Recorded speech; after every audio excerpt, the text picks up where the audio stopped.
Across the UK, online and on DAB. It's a new frontier in broadcasting. The Two Mics on Talk Radio. We'll get you talking. Good afternoon, I'm Mike Graham, he's Mike Parry, you're listening to the Two Mics on Talk Radio. There's a holiday feel to the show this week, mostly because I'm going on holiday. Porky will be doing the show on his own from Wednesday, so until then, we'll be putting him through his paces. 1, finding out why the NHS is wasting a load of money on new testing for heart disease. 2, asking if beetroot burgers are better than jellyfish to eat, and wondering why they're cutting down all the trees in Sheffield. You can tweet us at the Two Mics, at Talk Radio, and of course you can call us as well on 0344 499 1000. Coming up later in the show, we'll find out which one of us is a better liar, who's most likely to be drunk on a plane, and it's another round of heroes and villains. You're listening to the Two Mics right here on Talk Radio. The 21st century dream team of dialogue, debate and discourse. The Two Mics on Talk Radio. We'll get you talking.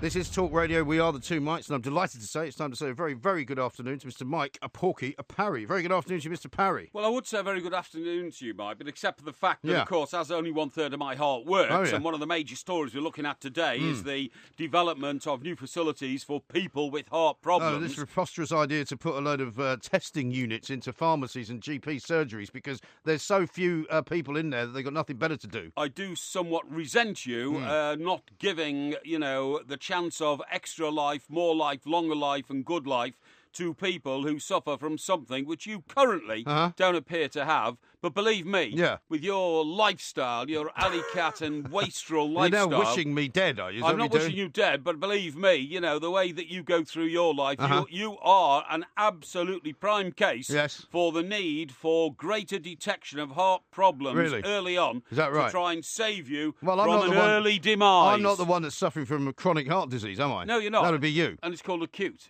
heart disease. Okay. Yes. Now, have you tried to get into a GP surgery lately? Yes. How have you found that easy to do or difficult? Yes, the surgeries I use down in Stockport. That's because you go private, right? No, I don't go private. No, so they always see you, do they? They don't leave you hanging on the phone for about 2 hours while you try and make an appointment? No, never. I go there in person and I say, look, I'll have an appointment, please, either this afternoon or tomorrow morning. Yes. And they're pretty good. They say, well, look, I don't think that's most people's experience. Most people's experience is you ring up at 8:30, which is when they tell you to ring up. The line is engaged for about half an hour. You end up having to go there at about 9 o'clock and wait in line and see whether you can make an appointment for later that day. It's an incredibly difficult place to get an appointment. So the idea that the NHS is now going to say, oh, come down to your GP surgery and get yourself tested to see whether you've got coronary disease, there's going to be no chance that they can handle it. No way. How negative is that? How negative? There's no way they can handle it. When they're trying to save lives. This new strategy is designed to dramatically reduce heart deaths and to... Yeah, but it won't, though. And to dramatically pick up on the detection of what we call the silent killers, okay? And that is high blood pressure, which I don't suffer from. Yes. High cholesterol, which I don't suffer from. Right. And irregular heartbeats, which I don't suffer from. Right. All I suffer from is dilated cardiomyopathy. That's not the only thing you suffer from. Which is a killer disease, of course, but I've fought it for the last 13 years, and I will keep fighting You it. also suffer from chronic... I will stare in its face. You also suffer from chronic grumpiness and general superiority complex. Now, look... what about this sudden death business, right? The reason it's called sudden death syndrome is because you suddenly die. Suddenly, There's not much they can do about that. If you're going to suddenly die, they cannot stop that from happening. Well, they can, because one of the reasons why you might suddenly die is because you are suffering from one of those three I've just told you about: high blood pressure, high cholesterol, irregular heartbeat. Yeah, but they've already got ways of testing that. There's no point in putting in new ways of testing it and putting more... How do they test for it unless they have new ways of testing for it? What I'm saying is you can go to a doctor now, right now, before they institute this brand new testing system, and ask them to check your blood pressure. You can go to a hospital any minute of any day and see whether you have an irregular heartbeat. That's all possible. The only reason this is being done now is because it's a PR exercise to try and make it look like the NHS is actually doing something new. And the same goes for the pharmacies, by the way. How terribly negative. It's not negative. I'm just being practical. You've got two little boys who need the National Health Service to make sure that any time they've got a problem, they will be... Do you know how useless the National Health Service is for my two little boys? Well... My two little boys have suffered over the years from various different things which could be fixed if they were given antibiotics. antibiotics. However, they're not given antibiotics on the grounds that, oh, well, the thing is you might become immune to antibiotics, so we're not going to give you any. Well, so you just have to be miserable for 2 weeks with a virus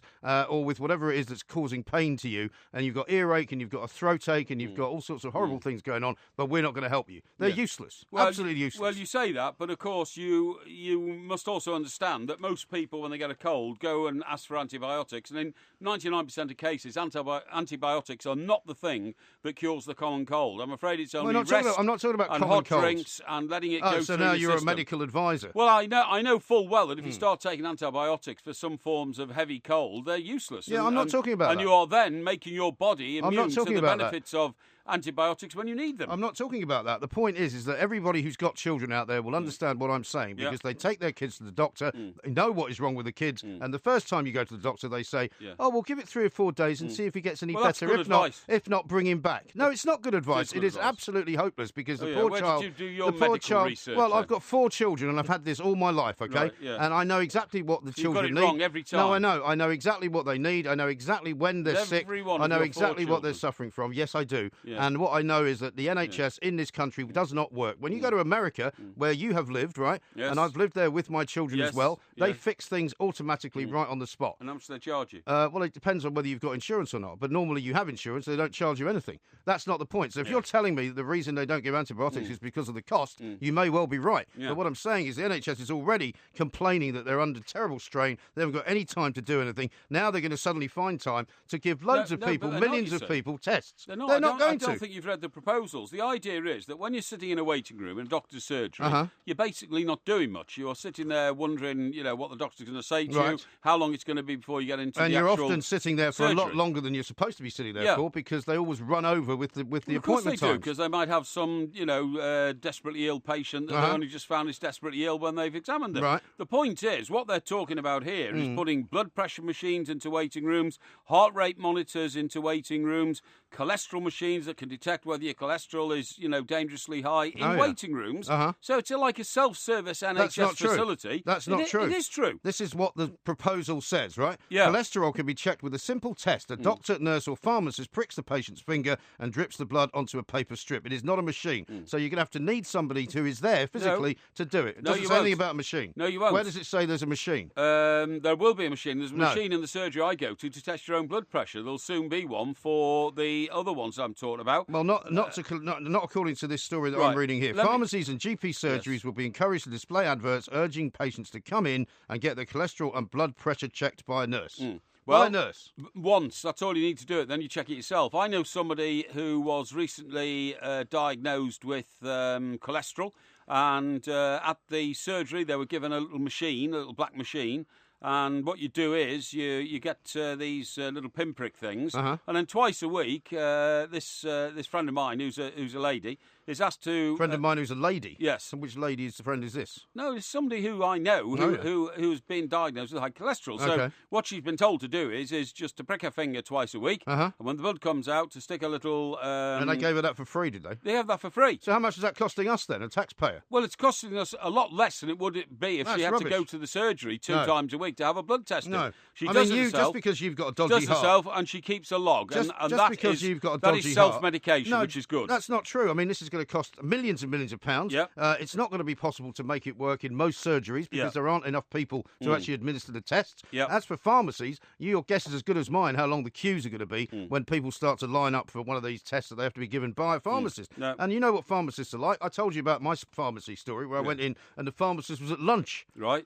For an hour. So if you happen to be able to go in during your lunch hour to get yourself tested, there won't be anybody there to do it. So, Sorry, when do you expect pharmacists to eat I expect pharmacists to have at least one person covering for them when they're out to lunch. At more cost, you mean? Yeah, at more cost. So that's more cost to the NHS. So you just complained about the cost of running the NHS. No, pharmacists are not paid by the NHS. Pharmacists are paid by companies that they work for, whether it's Boots, whether it's one of these other drug companies. Who then ultimately work for the NHS. No, they don't. Of course Boots, they do. What, you think Boots are paid for by the NHS? It's a private company. When you go to a surgery and you get a prescription, you take that to Boots, and the Boots then give you the pills. Yes, that's but the working pharmacist... for the NHS. No, the pharmacist is not employed by the NHS. They are an agent of the NHS. No, of rubbish. course they are. What are you talking about? In much the same way Boots is as a the private person company. who provides the pork pies at Goodison Park is an agent of Everton Football Club, so chemists and Boots are agents of the NHS. I'm afraid you've obviously had a very confusing weekend. I have not. So Boots is not a very good weekend. So Boots is not a private company. Is that what you're telling me? Boots is certainly a private company. Right. So the chemist who works in Boots is employed by Boots, right? Yes. So he is not an agent of the NHS. To supply patients of the NHS. Rubbish. Well, who else do they supply tablets to then? because Everybody comes through the door is a patient of the NHS. But they don't work for the NHS. Of course they do. This is a pointless argument. Let's talk to an expert, Simon Gillespie, Chief Executive of the British Heart Foundation. He can probably explain exactly where all these monies are going to come from to fund all this madness, because I don't think it's going to work. I don't think it's going to change anything. Of course it will. And I think it's an absolute and utter waste of time.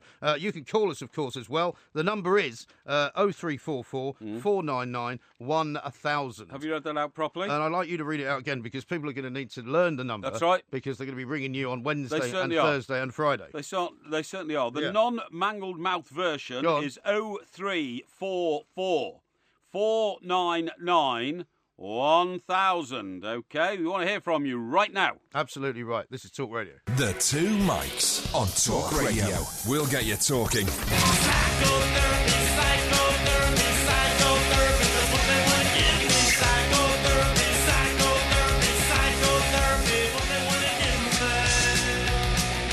This is Talk Radio. We are the Two Mics. Coming up a little bit later on, we're going to have heroes and villains. We're going to talk about beetroot burgers. We're going to talk about eating jellyfish and all kinds of good stuff. Steptoe has tweeted in. He says, Porky, still smoking and drinking with a bad heart. Lucky the NHS still let you be treated. Smoking? Me? Yeah. Are you well, mad? I mean, people have seen you smoke from time to time. Oh, in the past, occasionally. Here's one from Nat, who says, I couldn't agree more with MG about the NHS. So, let's talk about more of this story with an expert, who is Simon Gillespie, Chief Executive of the British Heart Foundation. I'm sure, Simon, you'll be very much in favour of what is being proposed here, but I've just been making an argument, I don't know whether you were able to hear it, about how this might be a little bit more impractical than it sounds. Well, it's a big issue, and it's going to need some big solutions. There are about 7 million people in the UK, for example, who don't know that they have high blood pressure, and high blood pressure can lead on to strokes and heart disease. You don't want that, and far better to know it, and for as many people as possible to know what their blood pressure is, so they can do something about it. Presumably, there's a reason why those people don't know that they've got high blood pressure, and it's because they haven't actually bothered to get it tested. Why do you think they're going to suddenly get it tested now? Well, I think you need to make things as accessible as possible. So quite often it's been you need to do it during a visit to a GP or something like that. One of the key pieces about the Right Move programme that you've been discussing, the NHS programme, is to try and make sure that you can get your blood pressure tested just about in any sort of clinical facility or chemist, for example. So just going into the local chemist to buy something, get your blood pressure done at the same time, and potentially get your cholesterol tested as well. It's only if you know what the numbers are that you can do something about it and reduce your risk of having a life-threatening stroke or heart attack, for example, and all the devastation that will bring, not just to you, of course, but to your family and your friends as well. Yeah, now, Simon, my friend here, who I'm working with in the studio, totally ignorant of these things, and so I do apologise in advance for his lack of knowledge. Not at all ignorant. Me, however, having had acute heart failure, dilated cardiomyopathy, and well aware of the things you should do to be looking after yourself, everybody who sits in a doctor's waiting room wastes their time doing nothing when they could actually be putting their arm into a machine to test their own blood pressure, OK? When people are told you've got to visit a nurse twice a week to have blood tests, why not give them one of those kits that have a little, prick machine in them, a little monitor, you can test how much glucose or cholesterol you've got in your body, then you take your record book back to your doctor, and in an instant, the experienced eye of a doctor says, right, the trends are going up or they're going down, they can react to it. I think it's a brilliant innovation. We should have done it years ago, and surely will help save people's lives. Yeah, I think it's got to, really. But like anything else, it takes all parties to play a role in this. So people have to understand the importance of knowing what the cholesterol is and if it's high, doing something about it, knowing what the blood pressure is and if it's high, doing something about it. And the third condition is a condition called atrial fibrillation. It's an irregular heartbeat. And there's about 500,000 people across the UK that have got that, and it puts you at very significant risk of having a stroke. It's 5 times what the normal risk would be. Nobody wants to have a stroke. Your family don't want you to have a stroke, so you need to know if you've got this condition, because for just about all of these, with sometimes some medication, sometimes some lifestyle changes, you can reduce your risks very considerably. You can, but it's all very well having all these grand plans, but one, we haven't seen what the cost is going to be, and we're already told the NHS is way, way more in debt than it should be and can't sustain the kind of treatments that it's handing out currently. Now, you're presumably expecting there to be an official or a nurse or somebody in a doctor's waiting room who will now be added to that that waiting room, because that is how it's going to have to work at the start. You can't just have people walking up to a machine like they're getting a coffee. It doesn't. We don't have that technology. And similarly in a pharmacy, Simon, pharmacies are already, filled to the gunnels with people queuing up to get stuff. Where is all this capacity going to be? Well, I think there is capacity around in the system, but it's also about taking a fresh and new approach. And so I think the other Mike was correcting you. Actually, there are machines available where you can do your own measurements as well. Now, there are some issues. Well, I've sometimes never seen about one in my GP surgery. No, you haven't looked hard enough. No, there isn't one there. No, that's because you don't go to your GP enough. Because I'm healthy. No, you're very unhealthy. You drink far too much. This is coming from a guy who was 72 hours from death, by the way. Hang on, you've only just given up smoking after 45 years of smoking, so I've still given up. You should be supporting me there, shouldn't you? Yeah. What do you think, Simon? Yeah, I think we should all support each other giving up smoking. I gave up smoking 35 years ago, and I haven't regretted Porky, it who's at got all. dilated cardiomyopathy, still has a smoke when he's had a few drinks. No, rubbish. That's not nonsense. rubbish. It's true. He's telling you lies. Do you want me to put the pictures out? Simon, the point is that this is a bugbear of mine, but organisations like yours, which do a fantastic and wonderful job, are so important to the health service in this country. Do you really think we should have to rely on charities to get this message across? I mean, the NHS, as my colleague has pointed out, one thing he has got right, is a massively expensive thing to run, and shouldn't they be doing all this and not relying on guys like you who do it almost out of the goodwill of their heart? Well, there's two things here. I mean, firstly, this is an NHS initiative which we've been involved with and we fully support. The second of which is that actually, people contributing to charity, whether they volunteer or give us, in the BHS case, give us things to sell in our shops or give us money in the wills or whatever, are really important, because we the BHF are funding more than half of the research into heart and circulatory disease in the UK, and we're not just the icing on the cake, we're the cake. But we're really, really keen to make sure that the NHS can adapt to the new sort of circumstance and conditions and deal with the issues. I talk about cost. I mean, the cost of somebody having a heart attack and dying is very significant in financial terms, but also, of course, in the grief and the heart and the heartache that brings. The cost of somebody having a heart attack and surviving is even more, actually, in that context. So the more that we can do about prevention, getting people to engage with the issues, to understand what these numbers mean, and to do something about it themselves. And often it's a combination of lifestyle and drugs that's really important to deliver the benefits we want. Yeah, no, I totally agree. Now, if the aim is... Excuse me, can I just finish here, Well, please? you had the last question. It's my turn now. It's not a question, it's a statement. Okay. I just want Simon to know that I do have one or two investment properties, and whenever I do, I always go to the British Heart Foundation furniture store to buy the furniture there to put in my properties. Is that what you mean, the charity shops, you mean? Well, that's what they are. Aren't they, Simon? Yeah, indeed. I mean, you can get good quality second-hand items at a reasonable price, and the proceeds from that fund about a third of our research programme, so it's really important. Yeah, it's very important. I've never met such a creep in my life as the man I'm currently sitting next to. Well, he can keep going. Simon, listen, one of the things I'm very much with him on, though, is that you guys do a great job, but how much money do you know is this going to cost the NHS,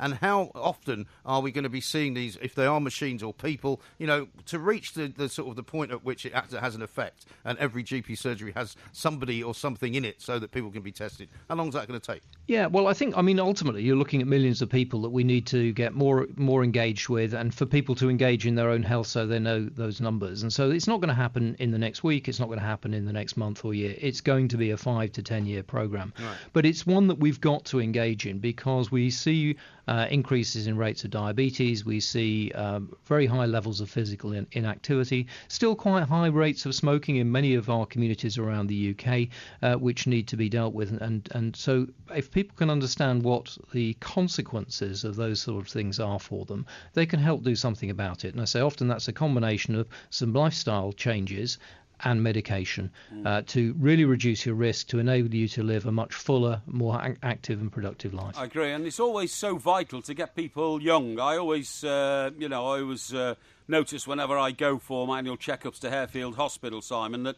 the younger people are those that I most care about, because they need to know from a very early age that smoking is trendy, drinking to excess is trendy, going to Burger Bars, your friends is trendy, but you pay for it 20 years later. If we get that message across, I think it's vital. Well, some people pay a lot earlier than that, unfortunately. Yes. And the other thing about these tests are quite often they can pick up previously undiscovered inherited conditions. Yeah. So there's an inherited condition. I'd only use these words once inheritance, familial hypercholesterolemia, but it's an inherited predisposition to high cholesterol. Affects about 1 in 250 people in the UK, but most of those people won't know that they have the affected gene. Well, funny enough, I'm sorry to interrupt you there, but my father died of what I've got, dilated cardiomyopathy, but in those days, there hadn't even been the first heart transplant in this country, and they simply couldn't diagnose what he had. Yeah, and you're quite right. Those inherited heart conditions, they are inherited because they're passed to you in the genes you get from your parents, and you can't choose your parents wisely, or as wisely as sometimes you like in that case. Yeah. What you can do is understand what the condition is,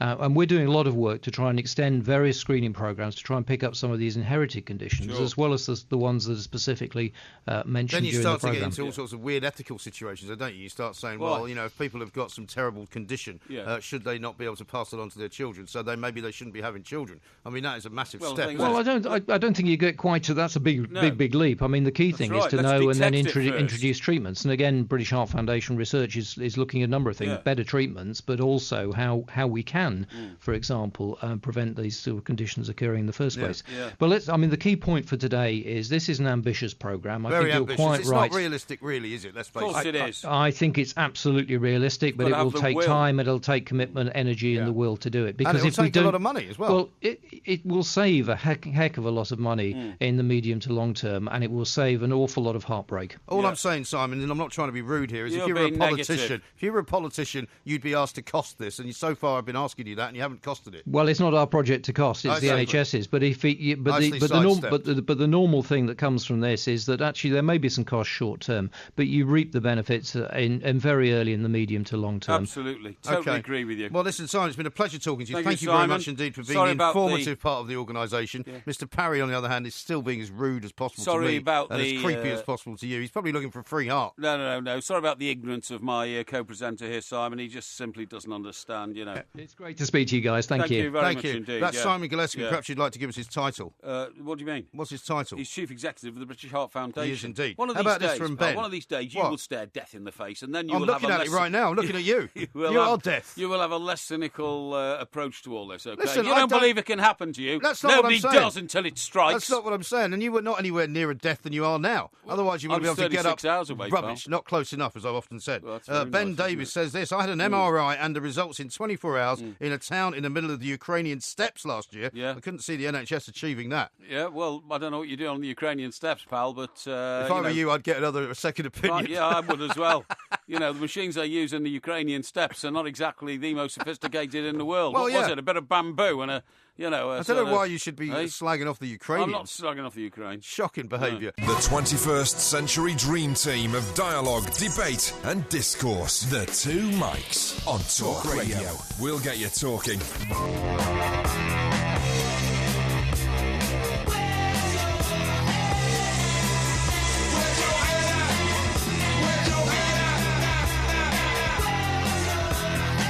This is Talk Radio. You can tweet us at the Two Mics. You can call us, of course, as well. The number, of course, 0344 499 1000. You want to put that number into your little book because you're going to need to call that number from Wednesday onwards, big time, because Mr. Parry is going to be presenting the show here at Talk Radio on his own. Yeah, bit of quality broadcasting. Yeah, well, we'll see about that. Pete has tweeted in with a picture from the weekend, funnily enough, which was taken on a train. 4 bananas, 4 croissants and a bottle of Chablis. Yes. And, of course, that was your trip back from Everton. That's right. And he's asking the question, is drinking a bottle of Chablis on a train good for your heart? Well, it wasn't the whole bottle, you see. Is that right? No, I didn't drink the whole bottle. I didn't like it. I think I had 1/3 of it. OK, here's one from large glass. From Mickey, who says, notice how the expert refers to Porky as, quotes, the other Mike. I did notice that, actually. And Jamie says, can I get a birthday shout-out for the 17th of August? I'll be 36. Yep. We'll see you guys in New York, too. Book the VIP seats. Yeah, that's very nice indeed. That's What's good, the chap's name? Tim, I think. Tim. Sorry, Jamie. Jamie, 37 years of age on the 17th. That's a great birthday. Yeah. Have a great time and look forward to seeing you on the other side of the pond. Indeed. The reason I called him Tim was because Tim has sent us a story about drunken air passenger arrests up 50%. We're going to be talking about that coming up in a little while. We are. Because it turns out that Ryanair have now asked British airport authorities to make sure that they take steps to stop people getting drunk before they get on a plane. But they also say, particularly during delayed flights. I know. Well, what are you supposed to do when you're delayed? Yeah, exactly. I once got delayed 24 hours going to Kazakhstan. Yeah. And I have to say, in due reverence to the airline concerned, which was Kazakh Airways. Yeah, something like that. They gave us a whole lounge and an open bar for as long as we wanted. Really? Seriously, yeah. See, that's not very wise, though, in some cases. And then cancelled the flight after 24 hours. Well, so altogether? Yeah. So you couldn't go at all? No. Well, we went on another airline the following day. A couple of nice days at the airport. Exactly, Obliterated. No, we were. We were literally stranded in the airport in a bar. Yeah. Now, one here from Glenn, just getting back to the serious business, which, of course, is the health of the nation. Yes. Health of us.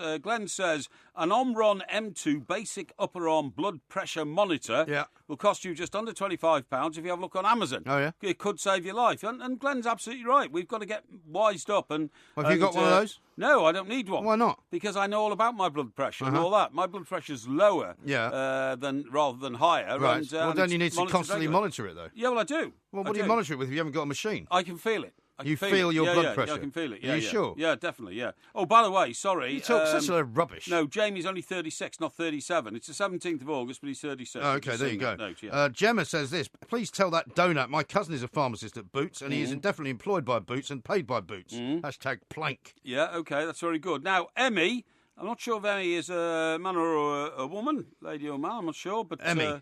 There's a picture of a man and a woman with the title Emmy. It says... my boyfriend, so it's obviously a lady, claimed to have sorted me a packed lunch. So please discover that these were in it. And she shows a packet of Porky scratchings. Is that right? Which is very nice. They are very good, I have to say. Yes, they are. And Steptoe says, has that specialist you had on pretty much just told Porky that his dad shouldn't have had him? He was kind of leaning in that direction, wasn't he? Yeah, he was a little bit, but I mean, you put the thought into his head anyway, so, one can't really look back in anger, can we? It wasn't my dad's fault that I inherited dilated cardiomyopathy from him. He didn't even know he had it himself. No, but I mean, it is an ethical question because, you're going to get situations now where insurance companies are going to be doing genetic testing on people, where genetic testing results are going to be made available to various companies. And if you have, say, a proclivity for a certain type of illness, you might not be able to get life insurance. Or you might not be able to get insurance for your job. Or, for example, if you are the carrier of some kind of dreadful genetic defect, you might be advised not to have children. Yes, you might do. And that is a world in which we do not live at the moment, but a world in which this kind of advance in medicine could lead us to, don't you think? Yes, definitely. And I don't think it's one that we should go down. No. You may be right. I mean, it is a dilemma for many people in this world as to whether they have children in case, as you quite rightly say, they pass on some, dreadful genetic condition they've got. But sometimes it can miss a generation. So what I'm saying is, supposing I, wanted to have children myself. Yeah. And you worry about, the possibility of passing on to your child dilated cardiomyopathy. Right. You'd have to explore the history of your own family to find out whether every generation going back since had it or whether it skips generations. That's true. And you can become some people don't even know they've got it. That's the problem. But you can also become terribly obsessed with that kind of thing. Of course you can. And you can go back and back and back and back to see if there's any, The problem with life is it's not perfect. And unfortunately, you cannot guarantee that if you sire a child, that child will not be born with some kind of illness or some kind of sickness. You can't guarantee that. No, that's not the way life is. I totally agree. As Paul McCartney once said, life is not a bowl of cherries. It certainly isn't. And it isn't. No, or a bowl of rotten cherries. Jane says this, plus the butter and the fat-laden croissants. And if you have a bad heart, you should not have potassium. It is very dangerous. Can I just tell you? There's potassium in bananas, I presume. Yeah, there is a bit of potassium in bananas, but bananas aren't bad at all. I think you'll find that the goodness in a banana outweighs the badness. And as for the croissants, you may say they're butter croissants, but they're not. They're cooked croissants. No, but they're made with a lot of butter. But there wasn't any extra butter put on them. That's the point. I don't get in. I'm not into this butter's bad for you. In fact, I like butter a lot. And but you've got a bad heart, though. Yeah, I know, but so you're not a great advert for that. I often use butter instead of those easy spread type things. You know what I mean? Yes. Because I like the taste of butter better. Yes. But that doesn't mean it's good for you, though. Well, lots of things that taste good aren't good for you. No, I know that, but you're supposed to be telling me every 5 minutes about how you monitor yourself and how you look after yourself. I do. And you clearly don't. No, I do. Glenn says this. Also, a blood glucose monitor is free on the NHS if you're a registered diabetic. Yeah, but the trouble is, Glenn... What's that, sorry? A blood glucose monitor is apparently free on the NHS if you're a registered diabetic. Oh, is it? I see. But the point is, what does that do then? Test you for glucose? Well, I presume so. But the point is that you might say that it's free on the NHS, but it's not free. Somebody has to pay for that. Oh, yeah, your taxes are paid. I mean, I've got somebody else accusing me of sounding like a Tory because you're saying that, there's a price on everything. Well, there is a price on everything, I'm afraid. Just because it comes to you free. This guy, Court Jester, he says there is no cost on the price of life. Good job you don't run the country. You've got a very Tory mentality there. Yeah, I like that. I've got some news for you. Cost on the price of life, Court Jester, because one, the Tories are running the country. Two, there is a cost on the price of life, and it's whatever you have to pay in your taxes to support the NHS, which is a failing organisation in the sense of the fact that it is not running efficiently. And we know why it's not running efficiently. There's too many managers, there's too many people not doing the right thing, but it is so large that nobody can figure out what to do. All I'm saying to this guy, and he's actually confirmed, the Chief Executive of British Heart Foundation, is this is a very long-term project. It's not going to be 1 year, it's not going to be 5 years, it's probably going to be 10 years before you get more free stuff. But there's nothing wrong with that, you see, because you've got to get these planning things into place. I totally agree with you. The NHS is completely out of control. It is. The problem is that at the coalface, where resources are most needed, there aren't enough resources. Exactly. But in the what we'd call the back room, if it was a trading floor, there's far too many resources. That's absolutely right. Too many managers and too many people who too much waste generally. Too much waste. Too many managers who earn enormous sums of money. And the problem is when you have too many cooks spoiling the broth. Nobody focuses on the intrinsic costs which the bog taste down. Of the broth. Yeah, exactly. The broth doesn't taste good. Which bog down the NHS. Exactly right. Yeah. And so the idea that you're going to suddenly reintroduce or introduce new things which are going to cost more money and need more people, that's right. I think it's a bit of pie in the sky, to be honest. Coming up next, though, we're going to find out why they're cutting down all the trees in Sheffield. Porky's got a bee in his bonnet about that. Certainly have. This is Talk Radio. Across the UK, online and on DAB. The Two Mics on Talk Radio. We'll get you talking.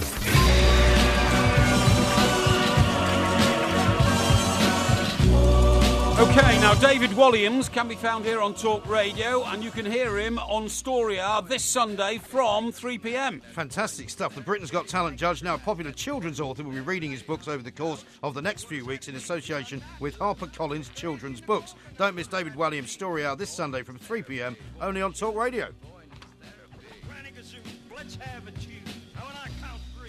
Now, there's a terrible story going on up in Sheffield. I know. Right? Shocking. And we're about to speak to Mr. Chris Rust, who is the co-chair of Sheffield Tree Action Group. Makes you want to tell us what's blood going boil. on? Well, tell us what it's all about. Well, what's going on is we're getting reports from Sheffield that some suburban streets, and I live in a similar suburban street in Stockbroker Belt, Surrey. Yeah. And whenever a property goes up for sale in the street, it's always described as a tree-lined street in Surrey. Now, a tree-lined street in Sheffield would be equally appealing. Yes. Sheffield's a great city. It's, it's one of the great industrial cities of the past and has a great future. But not if the council go around chopping down all the trees in the suburban streets, which brings so much energy and so much colour and so much delight to the homesteaders there who moved into that street because it had trees, and a lot of streets in Sheffield now don't have trees. And I want to know why all the trees are being cut down. Well, my understanding is it's something to do with some kind of highways maintenance contract. But let's talk to Chris Rust, who is, as I say, the co-chair of Sheffield Tree Action Groups, and find out. Chris, a very good afternoon to you.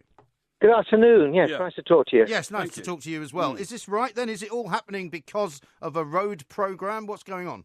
Yeah, well, sort of. I mean, nothing is clear to the citizens, but it's certainly true. 6 or 7 years ago, Sheffield was pothole city, and something had to be done. We all want better roads. And what happened was that the government and the city council cooked up a scheme to fix all this, and the government put some money in. But somewhere along the way, the idea of chopping down trees crept in. And to put it in perspective, Birmingham, which is a similar size of city, similar number of trees, they had a similar contract. The contract was open to any citizen to read, and trees didn't get chopped down. The Sheffield contract is top secret, and trees are being cut down.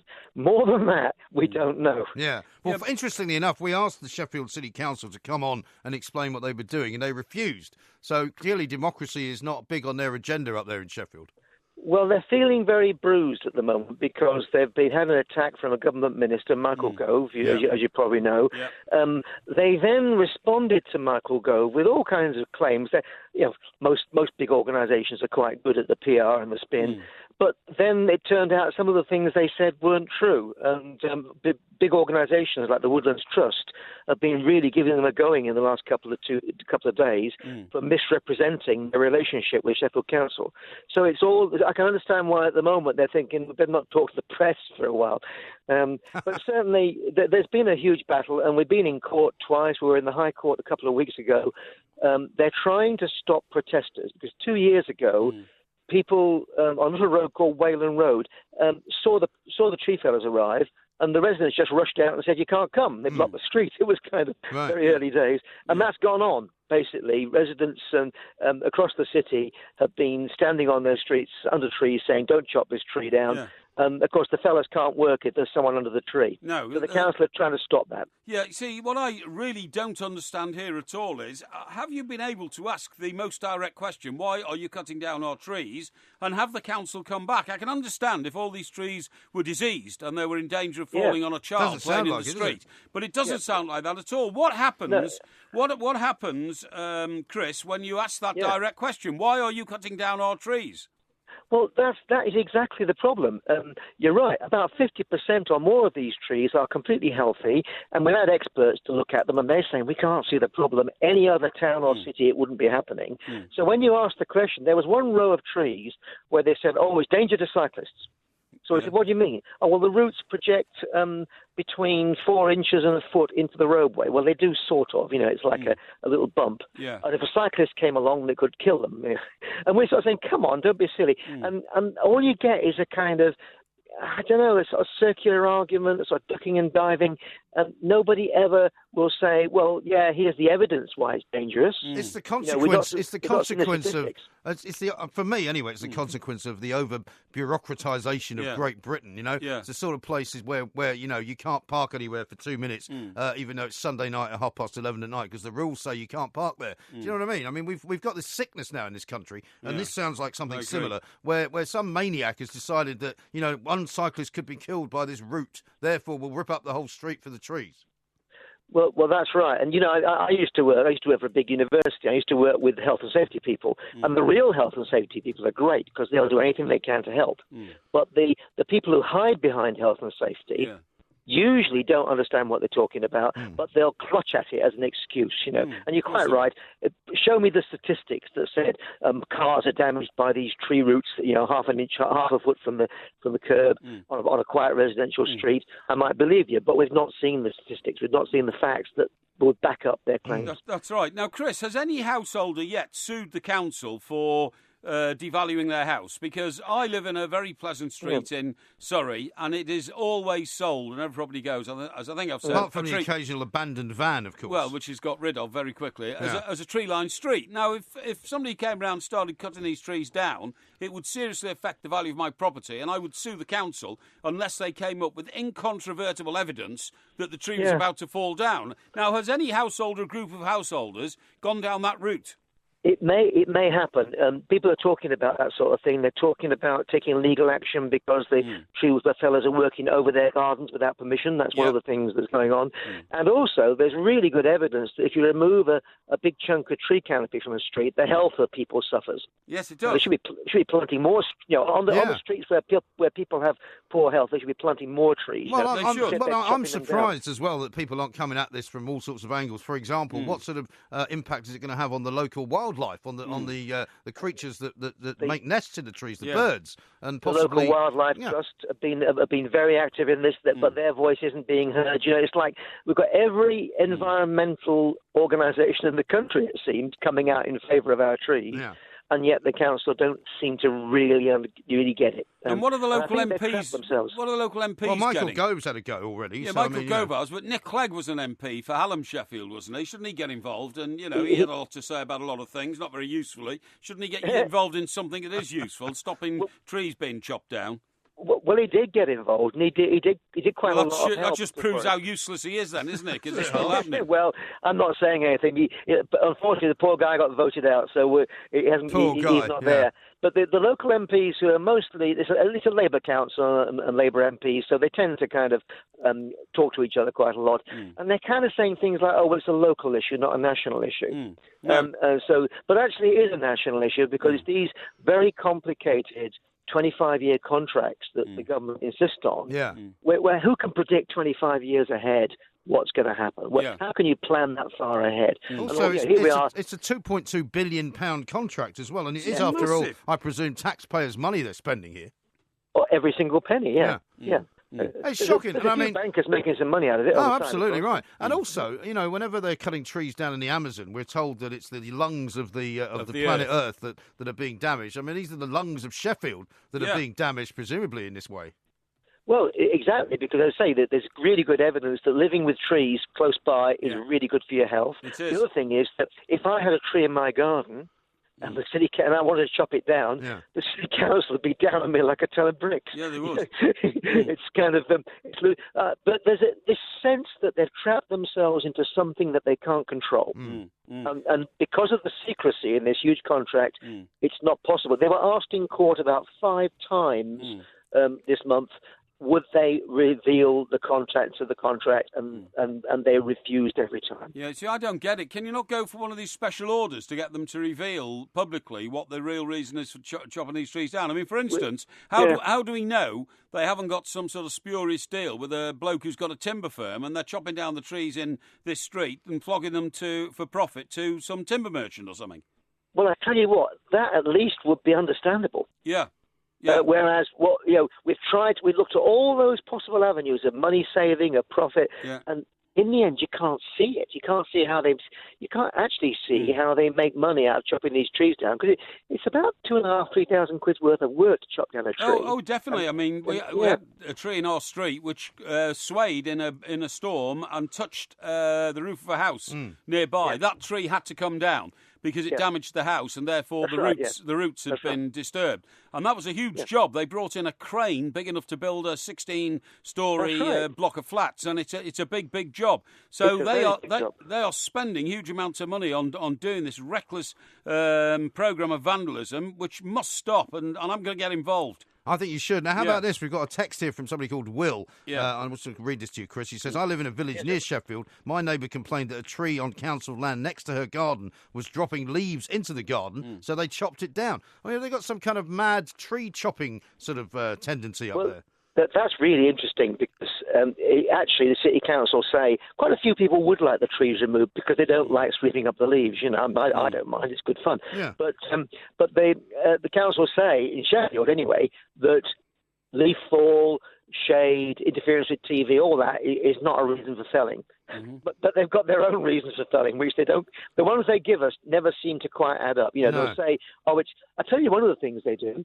They say, if it disturbs the curb, then it has to go, because we need a straight curb line. Now, you show me a suburban street with trees that has a straight curb line. Exactly. There's curbstones missed out. There's a little bit of curvature somewhere. Sure. And, of course, it's only parked cars. It's not a big deal. No. So it doesn't make sense. No. We can't work it out. No. And how long has this been going on, Chris? Because it sounds to me like there's a sort of an amount of pressure now building up, and they may end up having to capitulate, Well, it's been going on. The contract's been going 4 years now. The really strong protests have been going about 2 years, when we started to see what the damage was being done in certain streets. The problem is the council's attitude. It's like double or quits. They tried dawn raids with about 20 felling crews charging down to cut down trees before everyone woke up.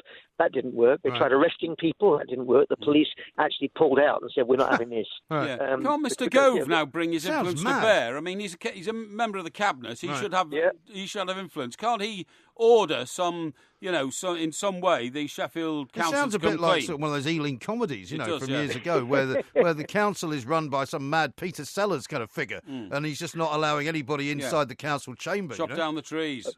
I couldn't possibly comment on that. But what's interesting is that there are at least 3 government ministers who have a kind of notional interest in this, and Gove does the environment. There's also transport, and there's also local authorities. I wouldn't be surprised if they're arguing between themselves now about what to do, because the Department of Transport put the money up for the project, So it's kind of it's a mess whichever way you look. We're grateful to Michael Gove for getting involved, I must say, but his power in this, although he has a lot of authority, he can, when he says something, people have to show they're paying attention. Yeah. I think that already you can see the barricades going up in the council, and the arguments being put up to say he's wrong. Well, it's a damn disgrace. It is a disgrace, and at the moment they're basically passing a law.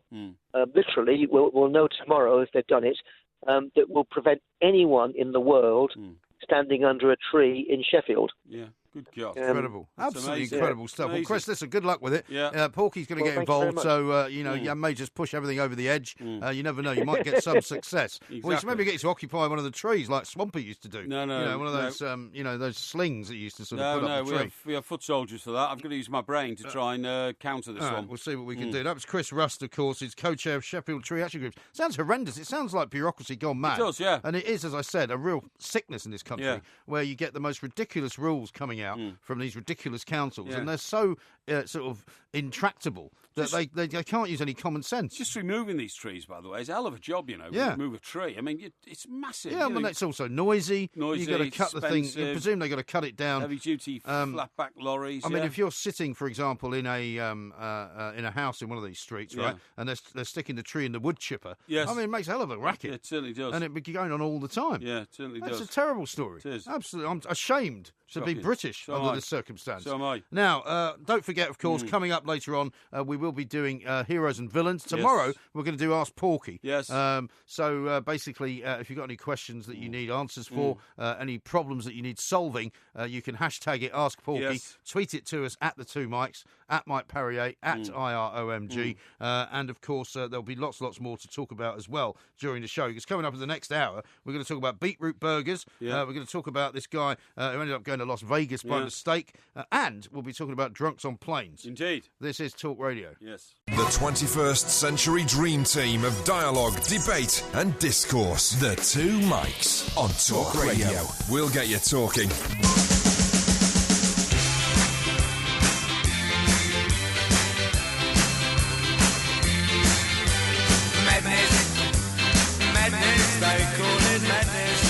This is Talk Radio. We are the Two Mics. We've got Heroes and Villains coming up a little bit later on. I've got a great picture here from David, who says he's listening to the Two Mics at the Swim Up Bar on the Bladderasian Trail in Mallorca. Look at that. Wow. 33 degrees, and the Estrella is going down easy. The what? The Estrella. We talked about this yesterday. It's a Spanish beer. Oh, yeah, of course. Yeah, okay. Well, you ever been to a Swim Up Bar?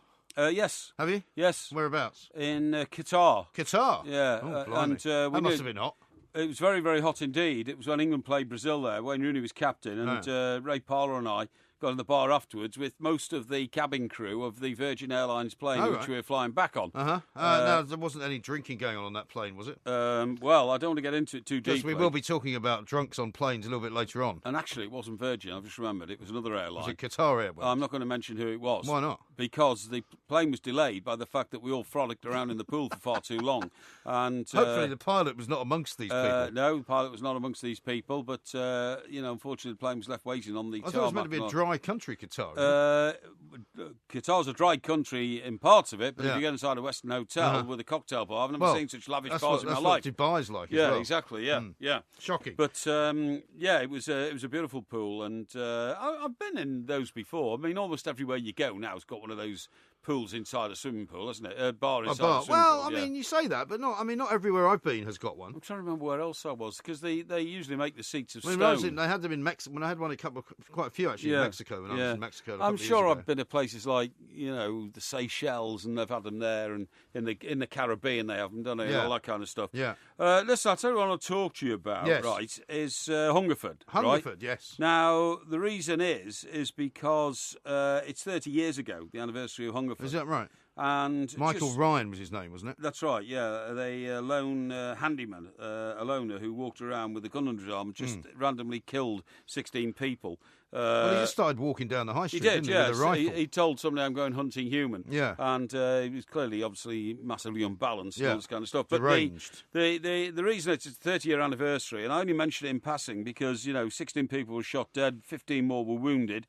And some in Hungerford never forget it, but the policeman, who was the village policeman that day, still has nightmares about it, I'm sure he does. It's so unlikely a thing to happen in a British town. I mean, even now, I agree.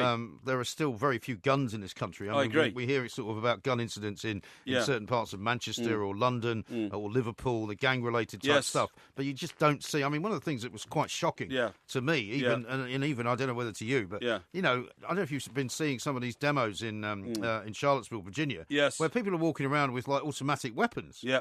These right-wing demonstrators with sort of machine guns hanging casually over their shoulder. National Rifle Association. Well, hang on a second. Devotees, we spent a lot of time in America, but I never actually saw anybody walking around with a submachine gun. Yes. Huh? A submachine gun. With a submachine gun. You see it in Israel. No, but I'm talking about in the United States of America, I know. on an ordinary street, in an ordinary town, Carrying an Uzi. in an ordinary state, carrying a massive automatic weapon. I know. It's very odd, It's isn't bizarre, isn't it? It's very odd. And that's why, as you quite rightly say, it's caused so much shock here. But I was the news editor of the Express at the time. Hungerford, you get to by driving out to the West Country, but not on the M4 motorway. No. You go on the parallel A road. You can take it's the A4. The A4, that's right. And you can also go on the M4 to I think it's the first exit for just before Marlborough. That's right. It is the one before Marlborough. It's along the road from like Marlborough. Chippenham or somewhere like that. Not quite that far. No, that's right. Yeah, but anyway, the point of my story is that there's a Bear, the pub called the Bear in Hungerford, right around the corner. I've stayed there. Yeah, but that was not before the pub. massacre. Yeah.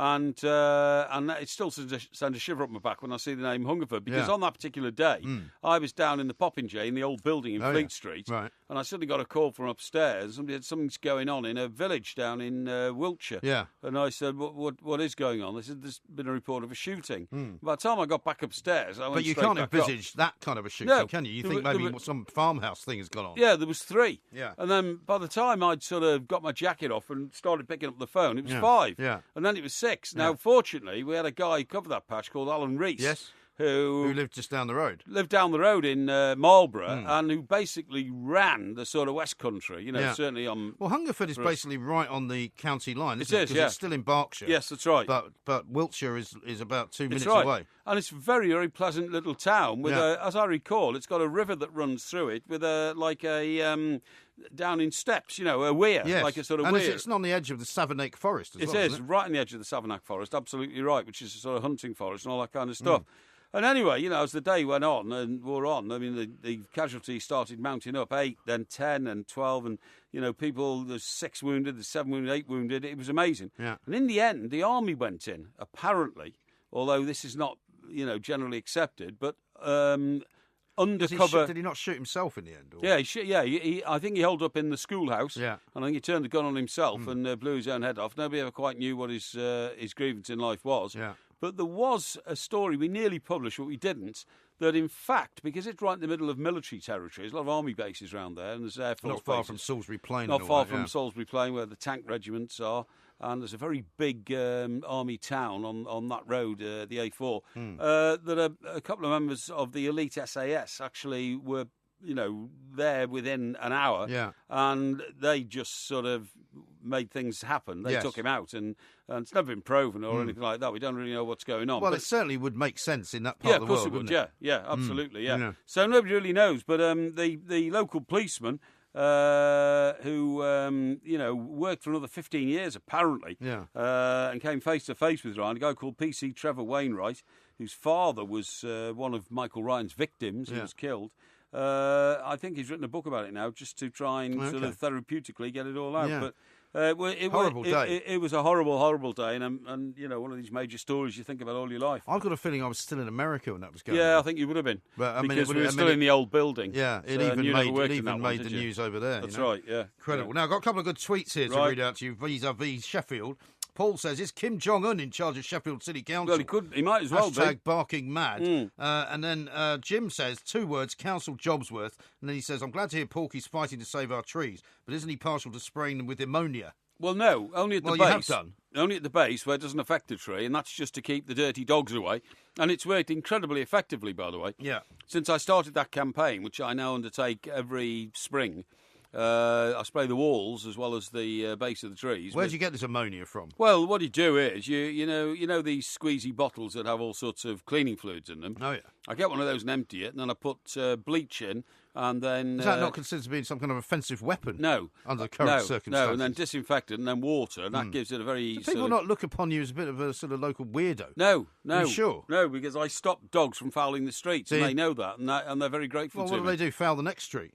Yeah, well, hopefully, I don't care. It doesn't matter as long as they don't foul my street. So I don't it's mind. a sort of totally NIMBY type situation. Well, very much so. But I think if you teach a dog that it's going to face an unpleasant experience if it Well, a tries dog to. can't help itself. A dog just has to go when it has to go. It's up to its owner, basically, to clean up after it. Yes, that's right. But the owners will. I've seen it happen. The dogs just don't want to know about our street anymore because of the ammonia and the disinfectant sprays on That's the pavement. a shocking thing to have done. On the pavements and on the walls. Not so much on the trees, but of course dogs naturally are attracted to trees, aren't they? So I do a bit around the base of the tree, not necessarily on the tree, but on the ground around it. Well, there's another thing. And that has been very effective. In Sheffield, if they take all the trees down, what are the dogs going to do? Well, that's not my concern. I don't have a dog, and I certainly don't have a dog in Sheffield. Well, it's good to know that you're so selfless with your well, beliefs. I am. How about this from Mangan, who's clearly picked up on your attitude towards me today? Yes. He says, you can tell Porky wasn't listening to a word you were saying about the Carolina riots and the guns. I was. I presume you mean the Charlottesville riots and the guns. Yes, that's right. But there we are. Yeah, absolutely horrible situation over there. I'm sure we'll talk about that in the next 24 hours or so. Right now, though, we are the Two Mics. This is Talk Radio.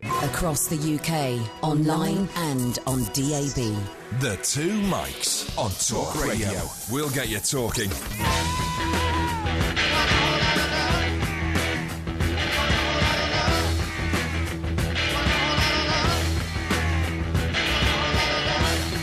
This is Talk Radio. We are the Two Mics, heroes and villains, coming up a little bit later on. This is where Mr. Parry and I come up with two heroes and two villains of the weekend. And then our producer, who is Marta, is going to decide which one she prefers. I think we started last week, did we not? Yes. With a brand new sort of, clean slate.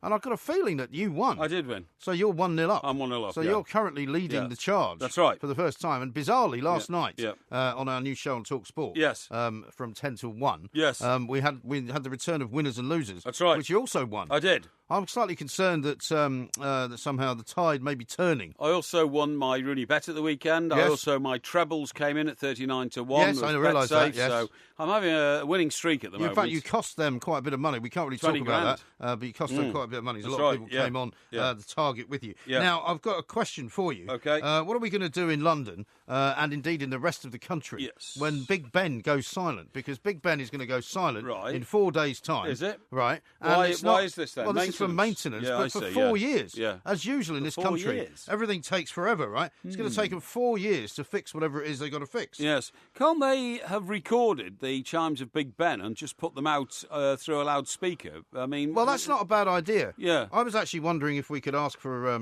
maybe substitute-type Big Ben noises. Where would you get those from? Well, I mean, there are churches up and down the country, right? Yes. There are clock towers up and down the country. There are places with bells. Yes, okay. You know, people say, well, all you guys ever do is talk about what's going on in London, which is not true because we just talked about the trees in Sheffield. Exactly. But say, for example, there was a great church pealing sound. I mean, even in my little village in Sussex, there's a beautiful church peal that goes out every Saturday and every Sunday night. Lovely. You know, and you can sit in the garden listening. St Paul's have bells. St Paul's do have bells. You might remember them being played the day that Princess Diana got married. Right, okay. She got married in St Paul's Cathedral. Why not ring that out instead? Well, surely we must have something we can do, because I think it's going to be very sad to have no sound whatsoever ringing out across the capital city. Yeah, I totally agree. Do you know what I mean? You know, most Caribbean islands, there is a miniature version of Big Ben. Is there? Yeah. What's the capital of Barbados? Bridgetown. Okay. There's one there. Is there? Yeah. There's a What, you miniature mean the Big same Ben. size, same shape and everything? Same shape, same pattern, same construction, but about 1/3 the size. Really? Yeah.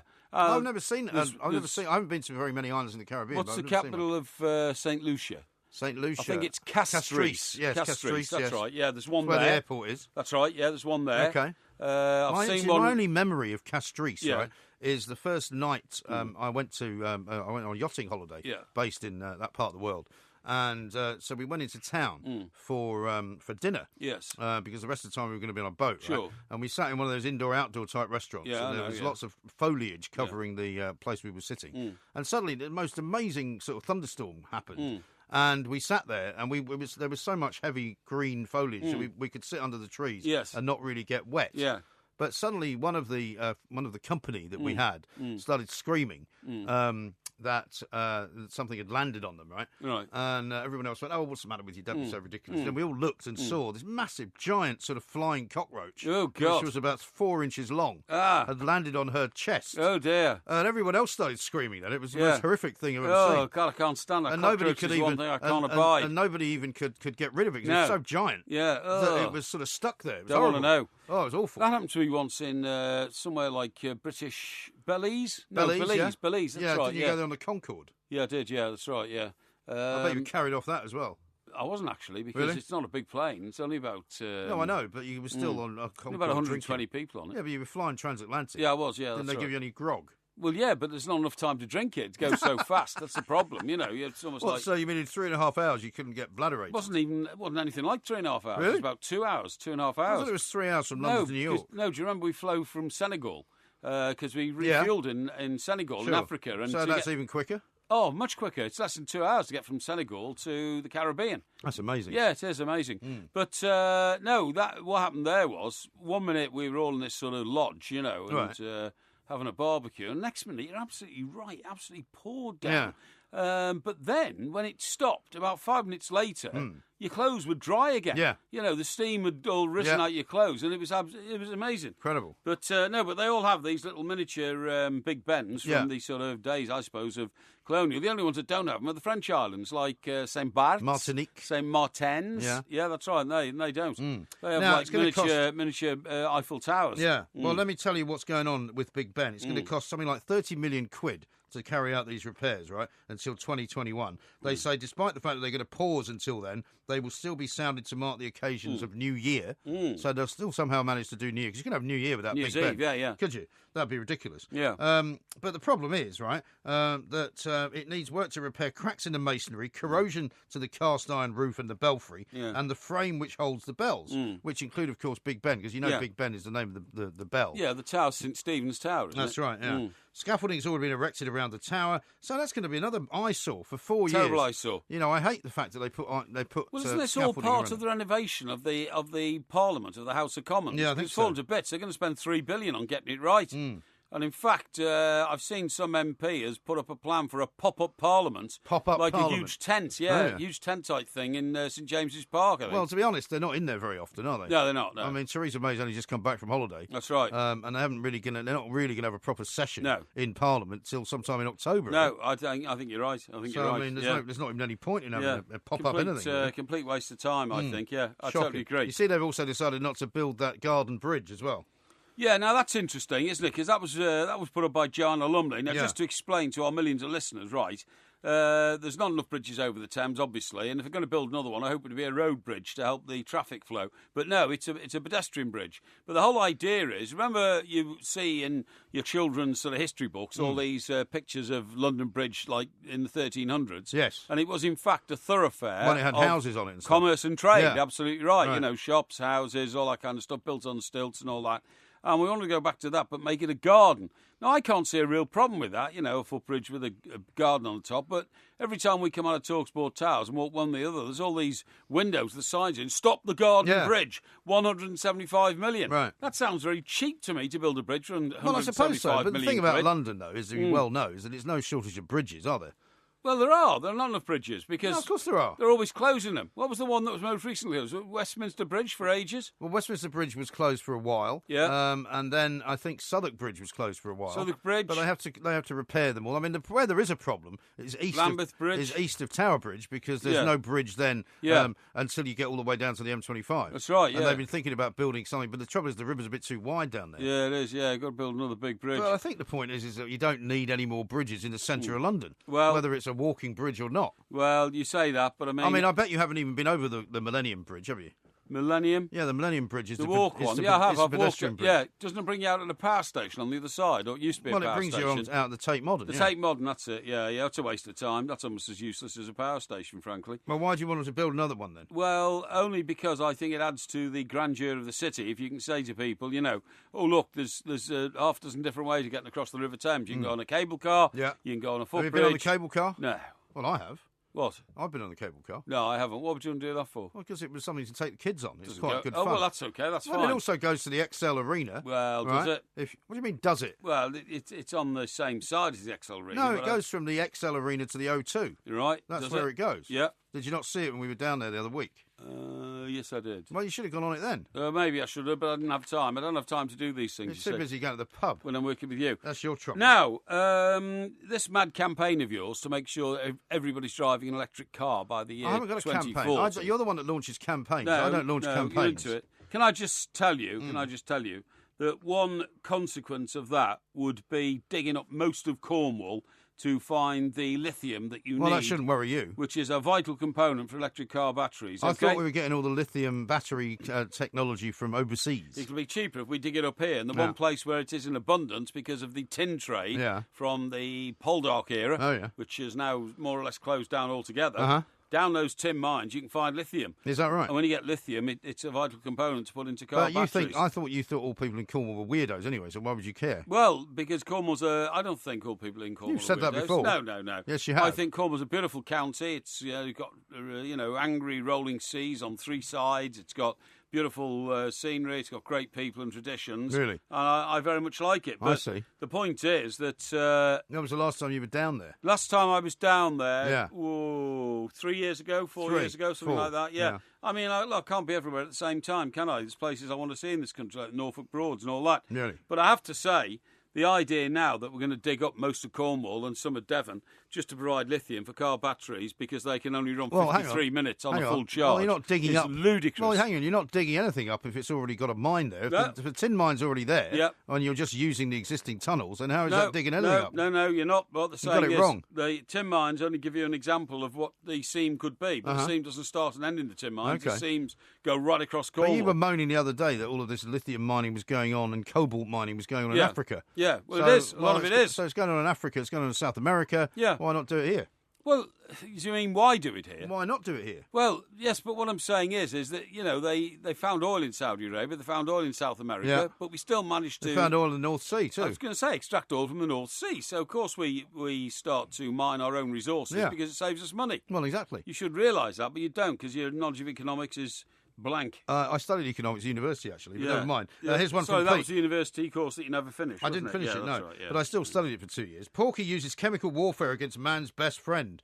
# man of the people. What? Who's man's best friend? That's terrible, isn't it? A dog? Yeah. What do you mean use chemical warfare against a dog? Oh, well, I see. Well, I try to ward the dogs off for their own benefit because people get angry, if they foul the pavement, and I want to make sure it doesn't happen. Yeah. It's as simple as that. And Ali says, can't they just crank up the volume on the toy Big Ben at Legoland Windsor for a few years?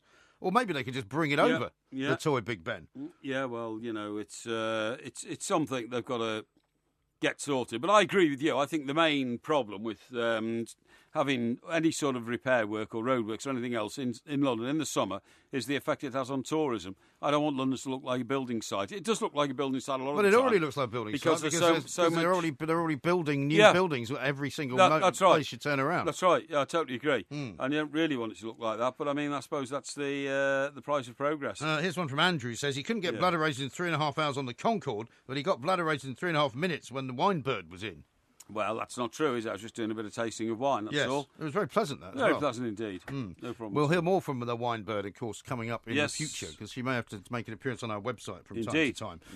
This, of course, is Talk Radio. You can call us on this number, 0344 499 1000. That's a number to be remembered for when Porky's here on his own from Wednesday. The 21st Century Dream Team of dialogue, debate and discourse. The Two Mics on Talk Radio. We'll get you talking. Crazy, but that's how it goes. Millions of people living as hoes. Yeah, but maybe. This is Talk Radio. We are the Two Mics. Ask Porky coming up tomorrow, of course. Yep. I'm not sure about the Porky quiz, but there will be one, I'm sure, on Friday. Yes. As there will indeed be an episode of Porky, of Postman Pork. Yes. A couple of people have asked if it's going on, and I think Postman it's going to be going on towards the end of the week, right? Yes, that's definitely right. But you'll right, be able to keep those announcements coming. And that's Porky tomorrow, yeah? Yes, as of Wednesday, I'm going to be off in sunnier climes, having a great time. Yes. Hopefully. Well, you say that, but I mean, I don't know. That's just become your new favourite phrase. You say that. Yes. Which is at the same time insulting and also as if you're casting doubt on the veracity of my words. Yes, well, I wouldn't be the first, would I? What do you mean? Well, cast veracity on the...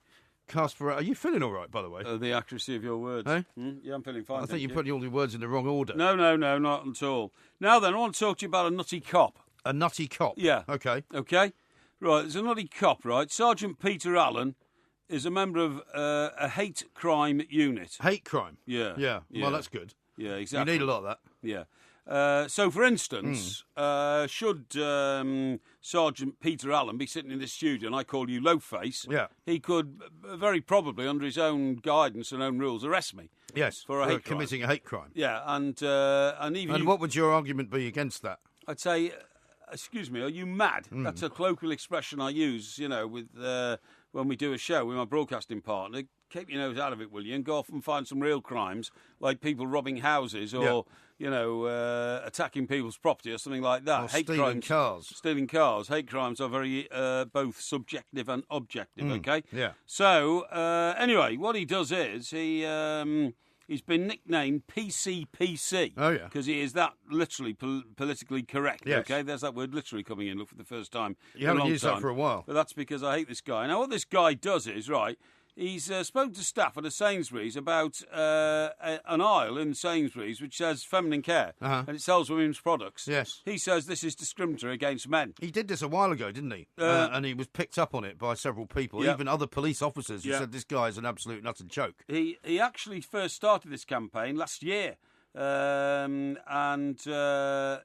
only just been realised just how ridiculous some of his wishes are to be. He's even criticised by feminists, real feminists, who are saying, "Well, hang on, it's direction in a shop." He's trying to make feminine hygiene products gender neutral, which is the most ridiculous thing you've ever heard. Yes, exactly. Yeah, that's right. Sergeant Allen supported calls this month for Marks and Spencer to change the signs on lavatory doors. At its store in Shoreham by Sea in West Sussex, the figure on the women's door included a picture of a baby, but on the men's it did not. So they put a baby in on the men's door. He's into all this sort of thing. Yes. Okay? And signage is quite, I suppose, important to a lot of people, but not as important as what is actually the real important stuff, which is to make sure that people treat each other properly. I totally agree. He has told Tesco it needs to update a sign above a shelf stacked, with women's products. Yeah. He says it should read personal hygiene. It should not be gender specific. Yeah, which is nonsense. Which is ludicrous. It is ludicrous. I mean, this guy is, honestly, doesn't he give the police a bad name? Well, he does. When we have crime going up in all sorts of areas, electronic crime, sometimes physical abuse crime and all that kind of stuff. Why does he get a proper job? But it's also... Instead of walking around trying to find people to accuse of hate crimes just because they like a bit of common sense. But the problem is, you see, it's not really his fault. The problem lies with the police force setting up a hate crimes unit in the first place. Yes, that's right, yeah. Because, unfortunately, nobody has ever really defined the difference between a hate crime and a non-hate crime. Yeah. For example, when I was living in Scotland, right, they decided that a hate crime became a hate crime if you used an epithet which regarded somebody's nationality. So, for example, if you called somebody a complete idiot and threw in a few swear words, that's not a hate crime. Right. But if you called them a complete English idiot, or a Welsh idiot, or something like that, or a Welsh idiot, then it became a hate crime. Right. Which is nonsensical. Yeah, of course it is. It doesn't make any common sense at all. Well, people... I remember years ago, a common expression was love. Yeah. For, addressing a woman whose name you didn't know. Yes. Oh, hello, love, how are you? You can't do that now. Well, you can, but people frown on it. And they say, it's too stereotypical. But I don't know if I meet a female person, I don't know her name. What am I supposed to call her?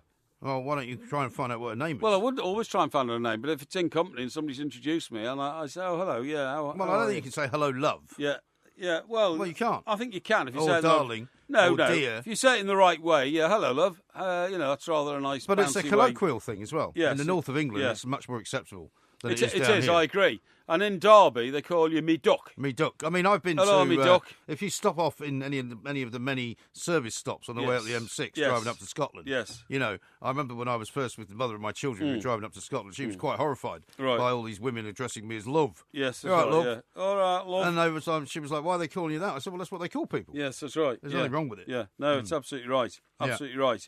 Now then. Now, we're going to be talking to a guy called Graham Bucknell soon, who's the owner of the Ship Inn. Oh, yes.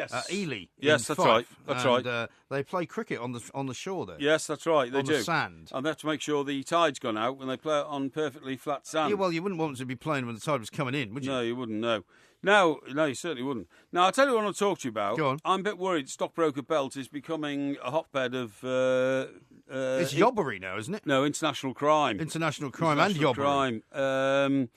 No, there's no robbery. Yobbery, I said. Not No robbery. yobbery. No yobbery. Well, there's quite a bit of yobbery because you've told me before that your street has now become inhabited by fly tippers and the like. It's not. The fact that also the people abandon cars there all the time. No. And there's litter everywhere. No, they don't. And in fact, the town we were talking about this morning is somewhere over in Wales where even the postman won't go because the behaviour of the local youths is so bad. Is that right? But what I wanted to tell you about was this is much more intriguing.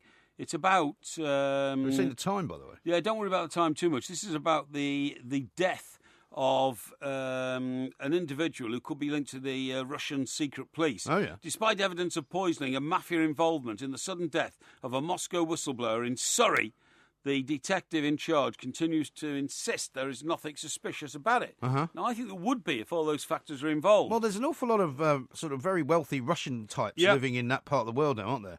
And depending on which side of the political divide you're on, yes, your life might be in danger. Indeed. It says here, ever since Alexander Perepilikishny, that's his name, okay? Perepilikishny, collapsed and died near his mansion in an exclusive gated community in Surrey, the police response seems to have been, move along, folks, nothing to be seen here. The 44-year-old businessman, who had recently blown the whistle on alleged £150 million tax fraud by Russian officials, vomited a strange green-yellow liquid. Ugh. Yes, as his life ebbed away after a jog in St George's Hill. Yeah. As far back as November 2012. What, suggesting... what, you mean he went for a run in 2012? Yeah. And then when did he die? The same day as he went for the run. Oh, I see. He keeled over and... So why are they talking about it now, though? Well, because you see, what they do is they piece together this investigation over a number of years. Oh, I see. Despite the unusual secretion and the sensitive nature of Perepilkori's disclosures, that's the guy I'm talking about. Okay. Perepilkami. Peripilakami. Yeah, Perepilkami, that's his name. Right. Despite the unusual secretion and sad nature of Perepilkami's disclosures, Surrey police soon declared the death non-suspicious and ruled out third party. Oh, that's all right. However, an investigation has established that there was plenty to see here, rather more than seemed evident in the conclusions of Detective Superintendent Ian Pollard, the senior investigating officer, whose reports to the coroner on the death resembled the blandest of police narratives. Right. So they're saying this is highly suspicious, and you have to say anything in Surrey involving a multi. But haven't they said it's already not suspicious? No, that's the official line. That's what I mean. Others are saying underneath the surface something very suspicious going on. Yeah. Because we already know that people who are Russian, who tend to live in big houses in Surrey, and get involved with the wrong people around town, end up stale bread. They do. Yeah. You mean brown bread? Brown bread even, Stale bread does not mean dead. Yeah, well, brown bread does, I think, doesn't it? Yeah, I think you should go for a lie down. Yeah, I think I might have to. This is Talk Radio. Yes. Across the UK, online and on DAB. The Two Mics on Talk Radio. We'll get you talking.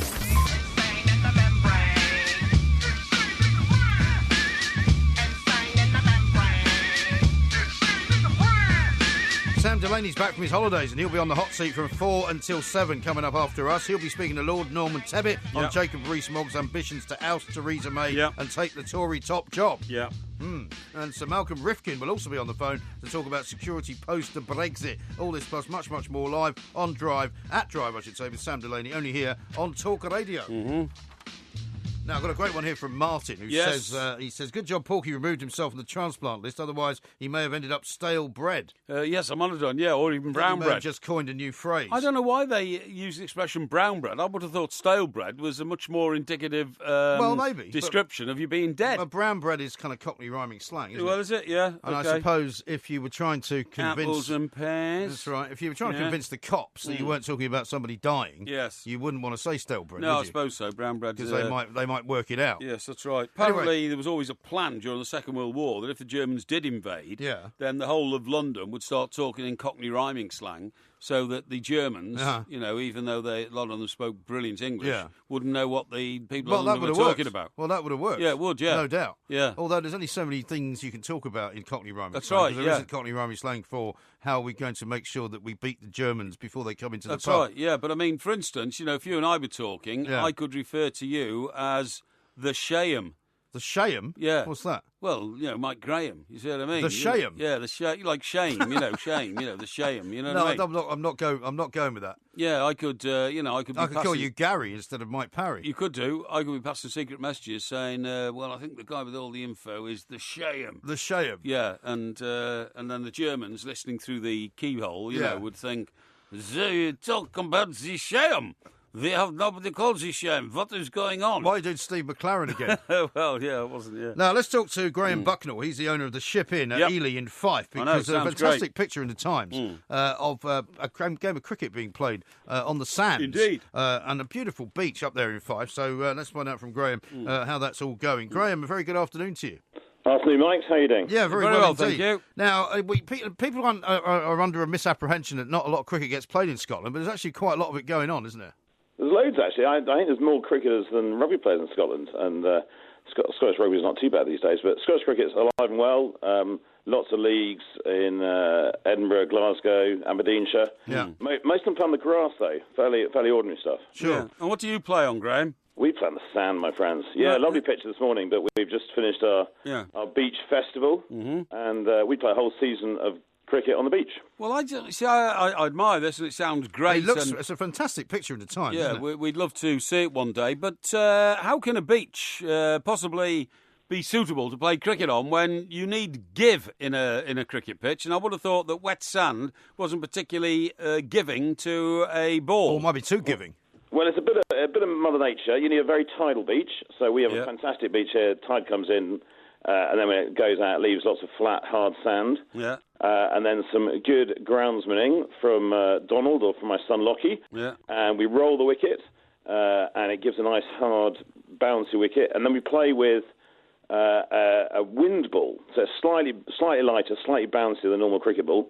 Right. But it behaves just like a cricket ball does on grass, but it does on sand. I see. You can swing it, you can spin it, and you can hit it for a long way. I mean, that's brilliant. Do proper cricket clubs, by that I mean cricket clubs that have the traditional ground, with a changing room and a pavilion and a bar.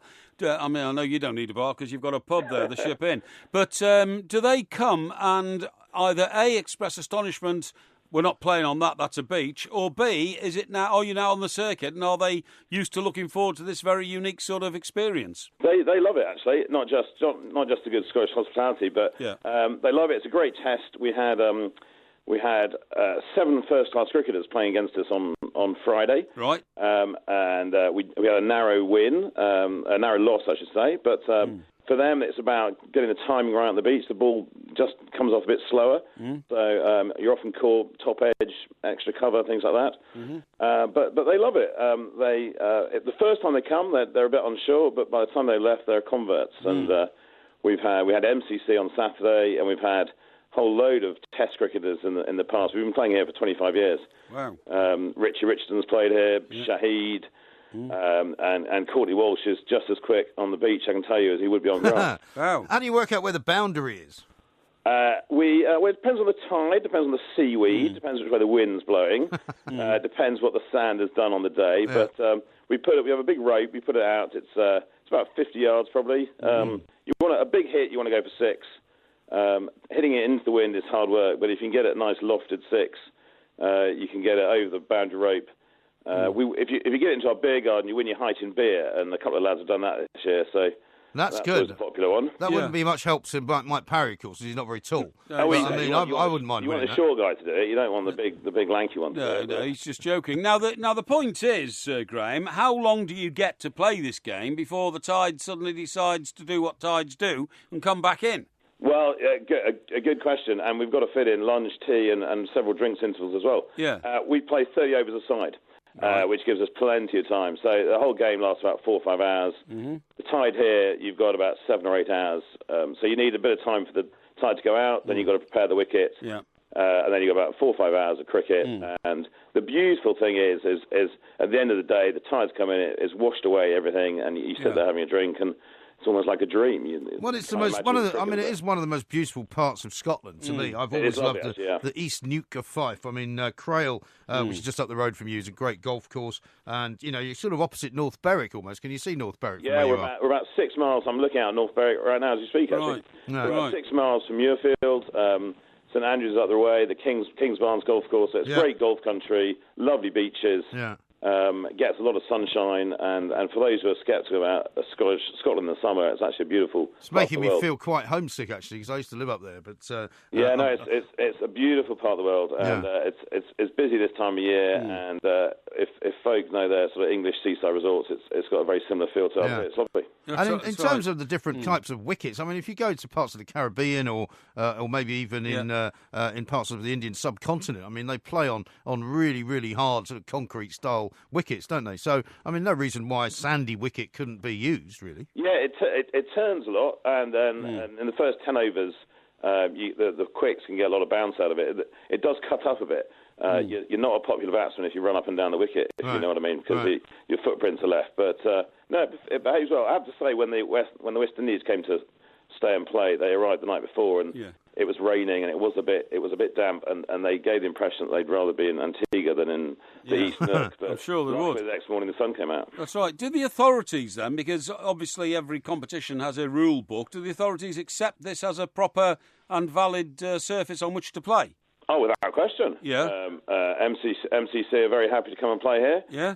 We'd struggled to play in cup competitions because they don't like a sort of home and away. They insist on us playing away, and we're always much happier playing at home. So all our games are friendlies, but we get some great cricketers, and it's if you're a spectator, it looks just like a game of cricket between 22 slightly ageing, but certainly competent cricketers. Certainly. I can imagine Geoffrey Boycott playing on this sort of wicket because, I mean, he is such a student of the science of batting. He would take about 5 or 6 overs to weigh up exactly what the ball was doing on the surface, wouldn't he? We would love to have him against us because, exactly, he would just take his time. What you want is someone who's prepared to slightly abandon what they learnt in the nets and be a bit more adventurous, a bit more cross-bat. The beautiful off-drive, often the ball gets tied up in the seaweed or a puddle or just doesn't quite move it. But actually, a cross-bat hoik is often a more effective shot. Yeah, I was going to ask you, actually. I was going to ask you, Graham, if you ever lost a ball in the sea. Well, when a tide comes in, the boundary is set. It's either the rope, but if we get the tide slightly wrong, then it's the rope or it's the incoming tide. So we've already had one game this season where if you're fielding at... If you know your cricketing position is feeling about long on, you had to have your shoes and socks off, look like sort of Jean van der Velde. And, you don't want to go for a diving catch in there, really. No, indeed. And the ship in itself, which I think you're the proprietor of, Graham. Yeah, indeed, this must now be one of the most famous cricketing pubs in the country, then, and I suppose it's stocked full of trophies. Maybe. Yeah, the world, trophies and I hope so, yeah. shields. We get people from all over the world. We get. It's nice that you guys contacted us this morning. We get lots of press from around the world. We always say we're the only club in the world that has a full fixture list on the beach, and I'm still waiting for some club from the Windies or New Zealand or wherever to come back and say, actually, we do it as well, in which case we'll have a home and away. But until then, I think we're the only ones who do it, and it makes it a very popular place to play and a very popular place to watch cricket. Fantastic. We'd like to come to the pub as well, I think. Next time we're up in that neck of the woods. What's the speciality of the house? Team coming up. What's the speciality of the house? Well, I have to have a big thanks to our sponsors, Edinburgh Gin. I mean, other gins are available this weekend, but Edinburgh Gin were behind the scenes. But there's some great local breweries in St Andrews and across the way in Dunbar, as you mentioned. Belhaven Brewery, they sponsor the team, and there's always free beer for all the players, and indeed for any visiting radio guys who want to come and see. Yeah, well, that's excellent. Well Don't offer Porky free beer, you'll never leave him. No, you'll I won't. never let out of the place. But listen, I'll move up there. Great stuff, Graham. When's your next fixture? We've got the McGlynn Brothers, 11, in 2 weeks, and then our final game, we're playing the Scottish ladies team, the Wildcats. Okay. They're proper cricketers, but for them it'd be their first game on the beach, so we'll see if local experience pays. Sounds brilliant. Fantastic Stuff. Graham Bucknell there, owner of the ship in Ely in Fife. Really is a gorgeous part of the world. Yeah, sure. This is on the East Coast. Yeah, well, if you imagine... I know Berwick, because I come down on the train sometimes, and you go through Berwick and North Berwick, That's right. Well, North Berwick is kind of, if you imagine Edinburgh and around to the right and south, that's where you get to Berwick. But this is across the Forth Bridge. Right, and then you sort of take a right, and you're in Fife. And if you keep going up the coast road, you end up at St Andrews. I see, so this little part which sort of sticks out opposite North Berwick. Yes. Is the East Nuke of Fife. It's where I was telling you before that all the fishing villages are. I see. And they'll often. I mean, we've talked to them, and I don't want to take the conversation in the wrong direction, but those are the places where men go out into the North Sea and fish, and when they have something terrible that happens, it's the whole kind of area is in mourning. But it's beautiful. Shocking. Absolutely beautiful part of the world. Brilliant. Fantastic Brilliant. golf courses. Some great pubs. Brilliant. Very civilised. Excellent. I think like you should it. head on like up there. Gary says this. Don't start calling Porky Gary, for heaven's sake. Us Garys are already in decline. Yeah. We don't need his curse on us. That's a bit harsh, isn't it? And Joe says, PC, Alan's career is now stale bread. Yeah. As using the term brown bread might be deemed offensive. Yeah, exactly. Actually, that's true. No, you could say that. And Glyn says, has Mike Parry ever tried calling women madam or miss? That seems to work for me. Yeah, I do. No, I don't call her miss. No, I say my dear sometimes. My dear. Which I think is fine. Really? People say it's condescending and patronising. No, it's not. What about babe? I've heard you calling women that well, as well. It depends how well you know them. You know, if you know somebody Babe. you've worked with a few years, say, come on, babe, let's do this, you know? You can't call people babe. You can if No, you've you known can't. them a long time and they don't object. I'm not having all this PC rubbish. Is that right? Yeah. You don't know any Yeah. women a long time. I've You only know known them a some short women time. years. Have you? Yeah. And you call them babe? Yeah, sometimes I do. And, you know, if they said, I really find that... I say, OK, I won't call you babe again then. But it's Babe. a term of endearment. Is it? Except I'm getting some grief in my ears from some female members of the production crew. Indeed, they don't want to be called Yeah. babe. That's well, why. I don't call them babe, do I? You I do, have to actually. respect because I don't Well, know you them have very done. well. No, I don't. Yeah, you have done. No, I don't. Yeah, you do it by accident. I do not. It's a Talk Radio. The Two Mics on Talk Radio. We'll get you talking.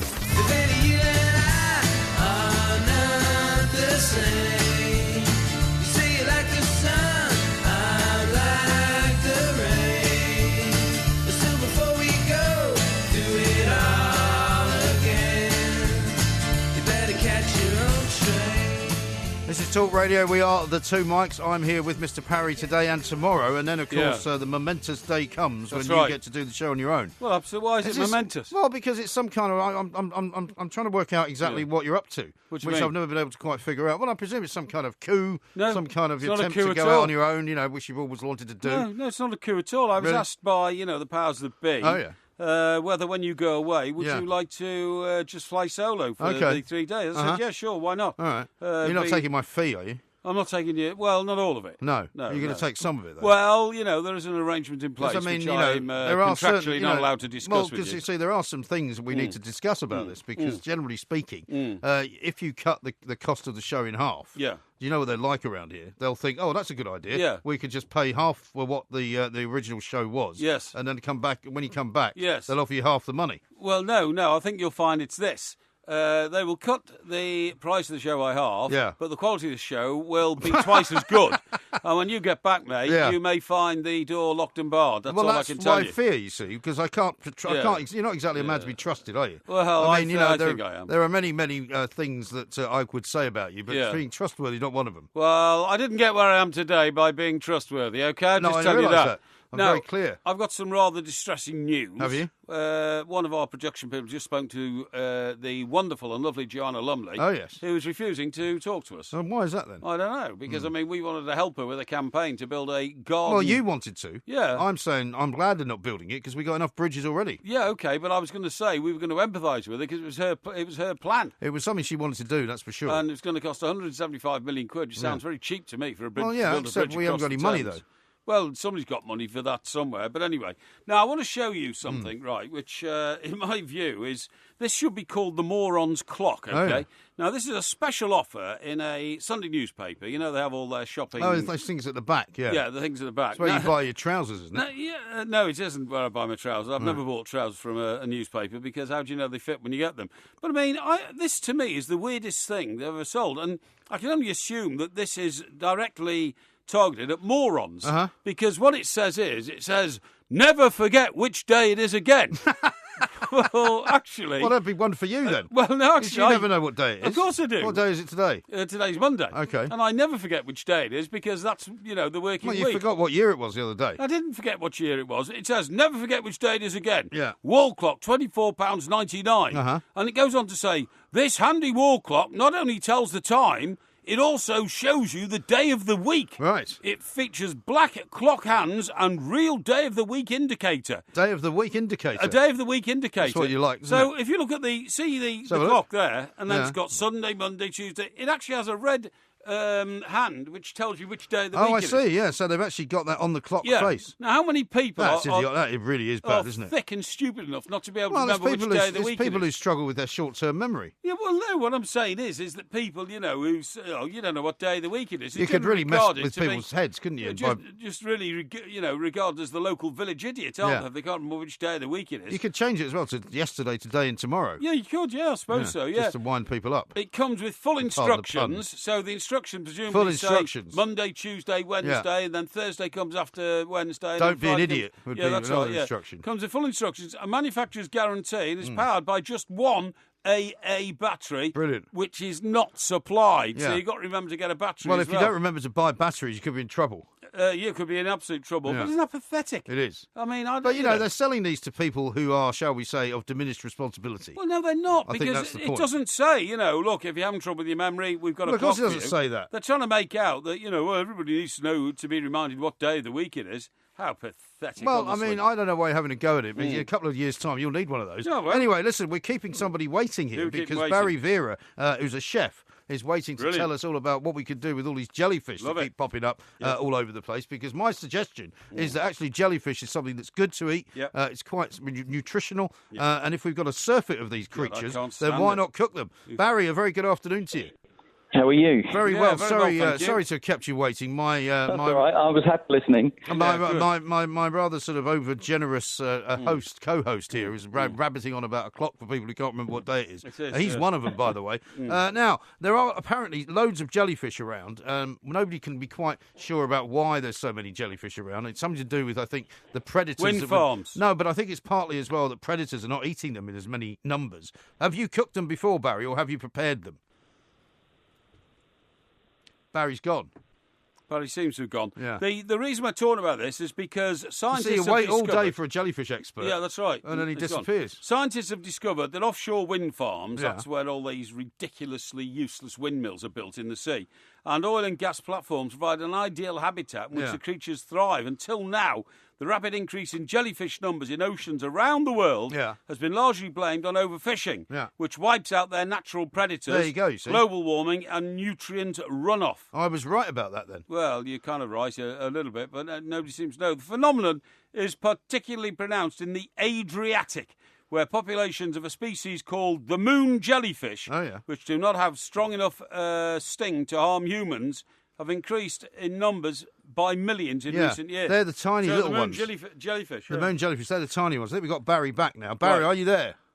I am back. So I moved into a room to be more private, and it actually privately completely cut the line. Yeah, Oh, well, there don't you worry go. about that. It's a lead-lined room for some reason. right, yeah. Now, listen, tell us, have you prepared jellyfish in the past?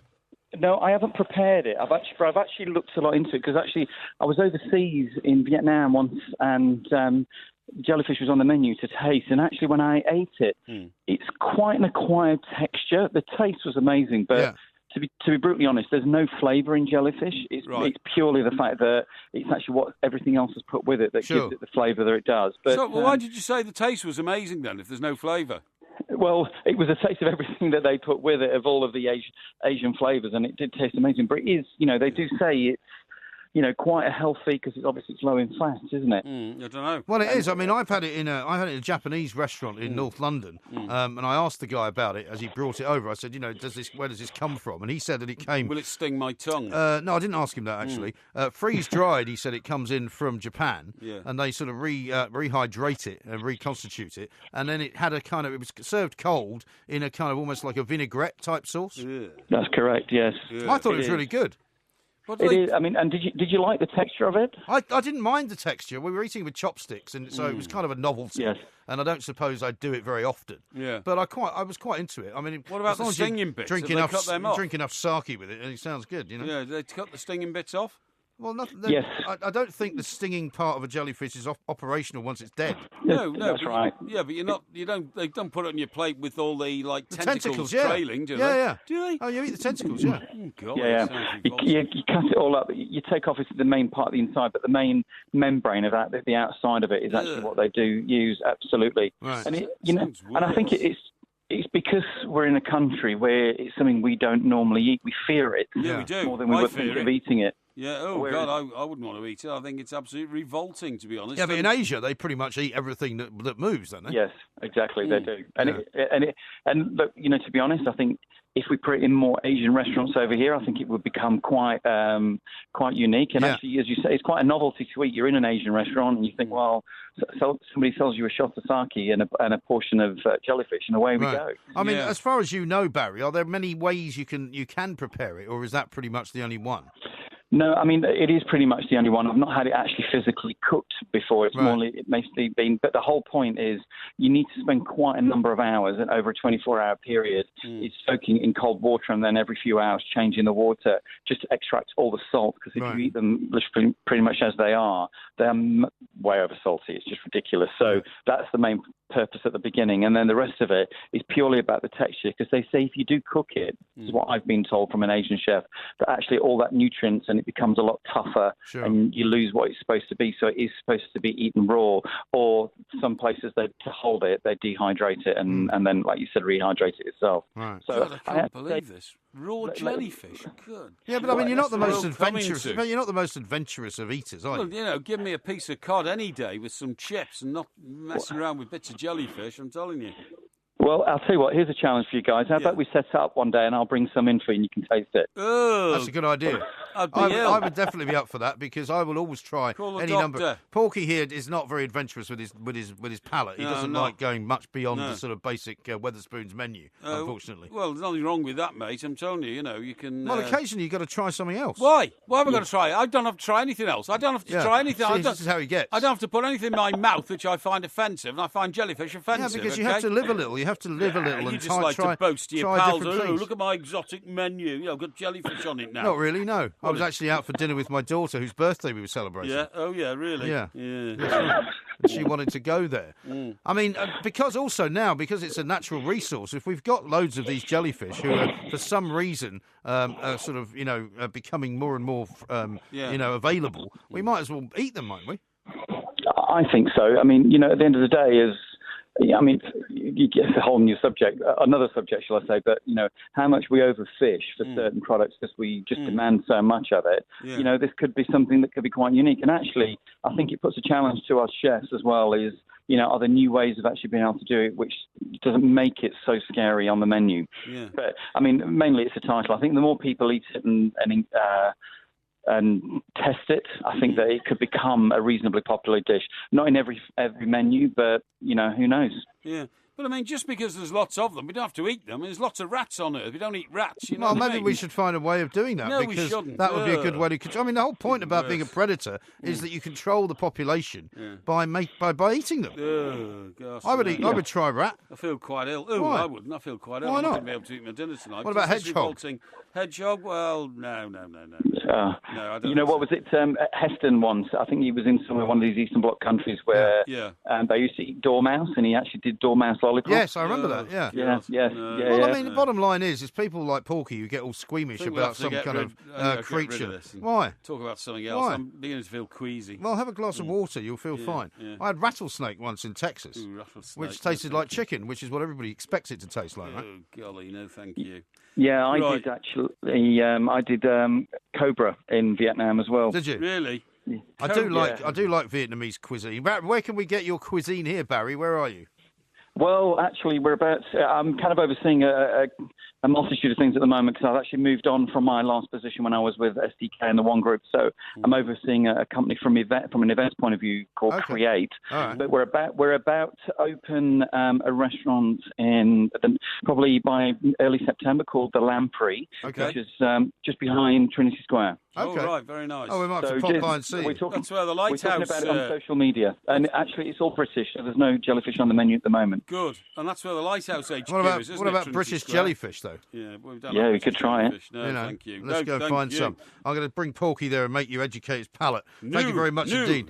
Thank you. Barry Vera there giving us the lowdown on jellyfish, which apparently, unfortunately, there's not that many different ways of cooking. But I'm definitely going to have to try and get you some interesting food to eat over the course of the next few months. I'm going to make it my official job in life. Not for me, thanks. Okay. Now, coming up, you're supposed to be trying to find out whether I'm a good liar. Yeah. But also, we'll be doing heroes and villains as well. Yeah. This is Talk Radio. The 21st century dream team of dialogue, debate, and discourse. The Two Mics on Talk Radio. We'll get you talking. Where is my mind? Where is my mind? Where is my mind?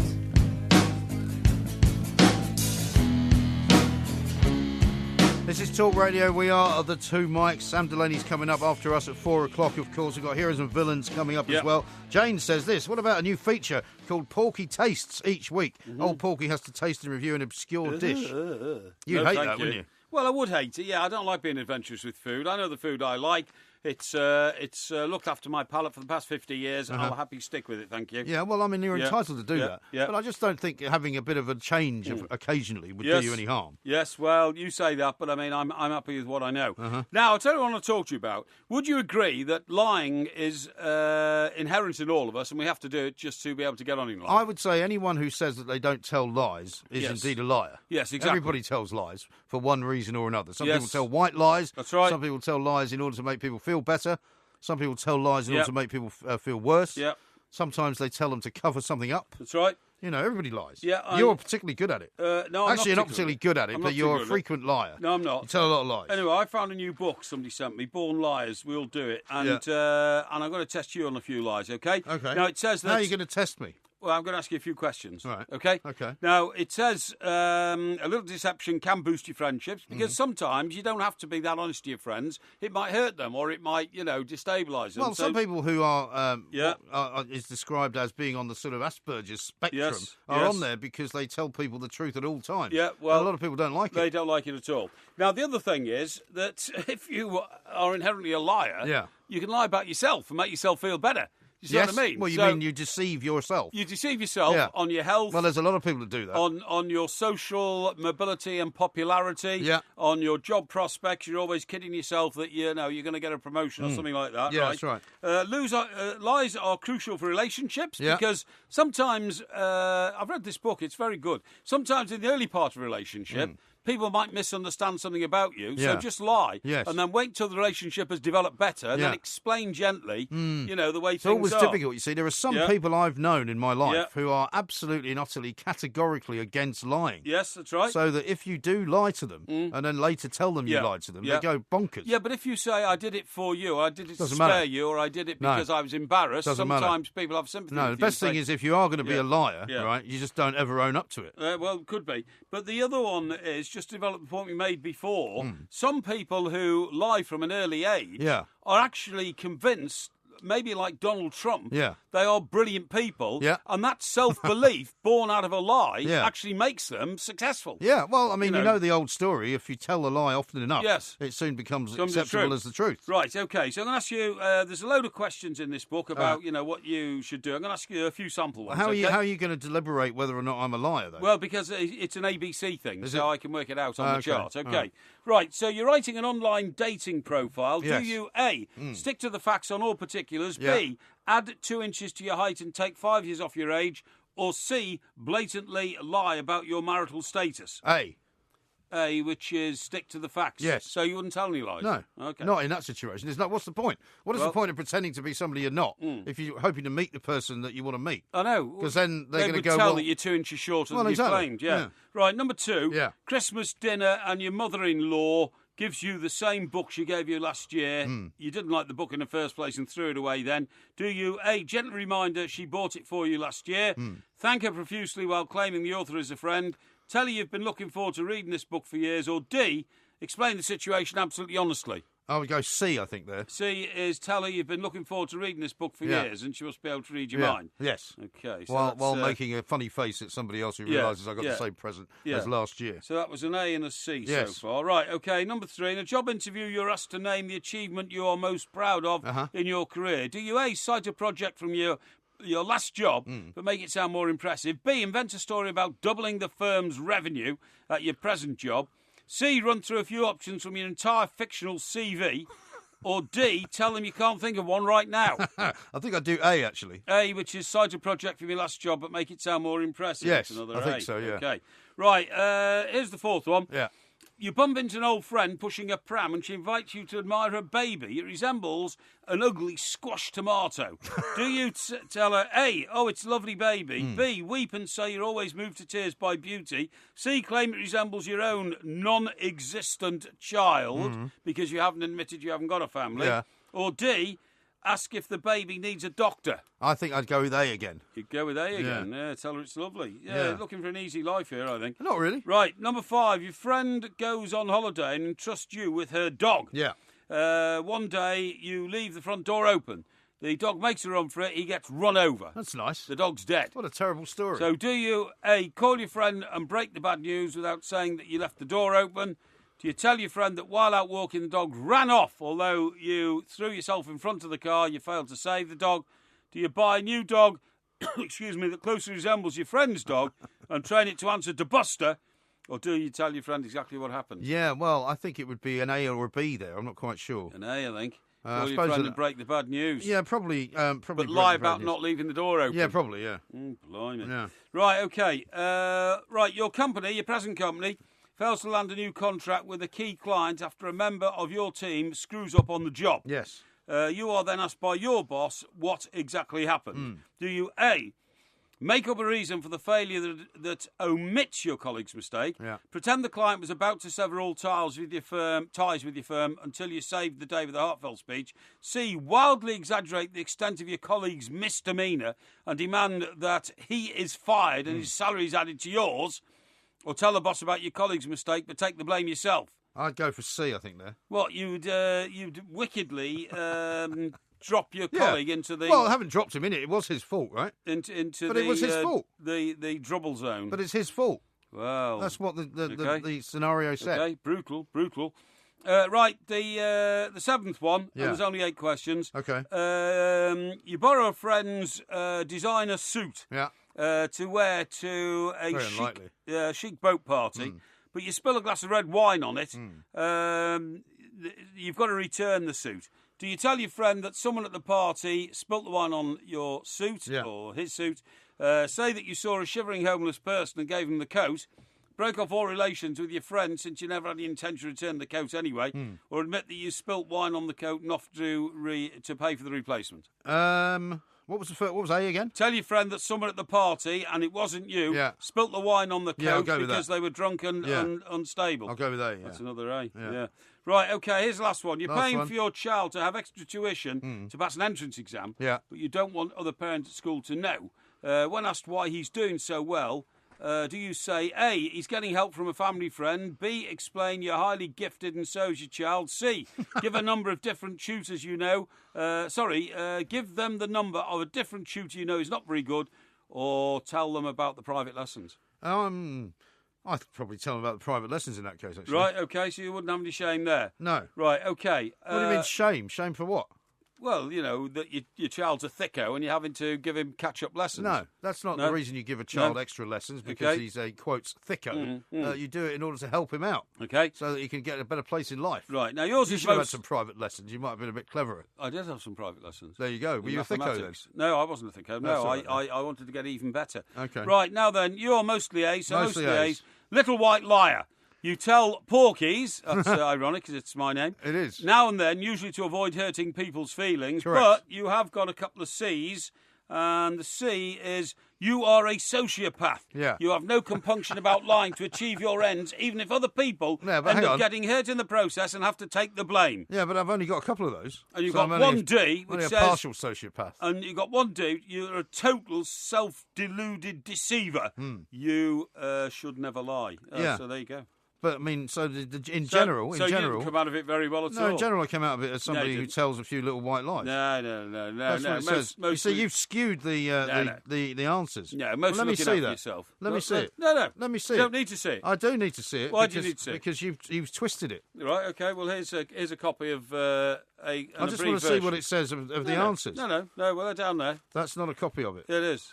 Really? Yeah, it is. There's 2 pages there. I'll have a look. Across the UK, online and on DAB. The Two Mics on Talk Radio. We'll get you talking.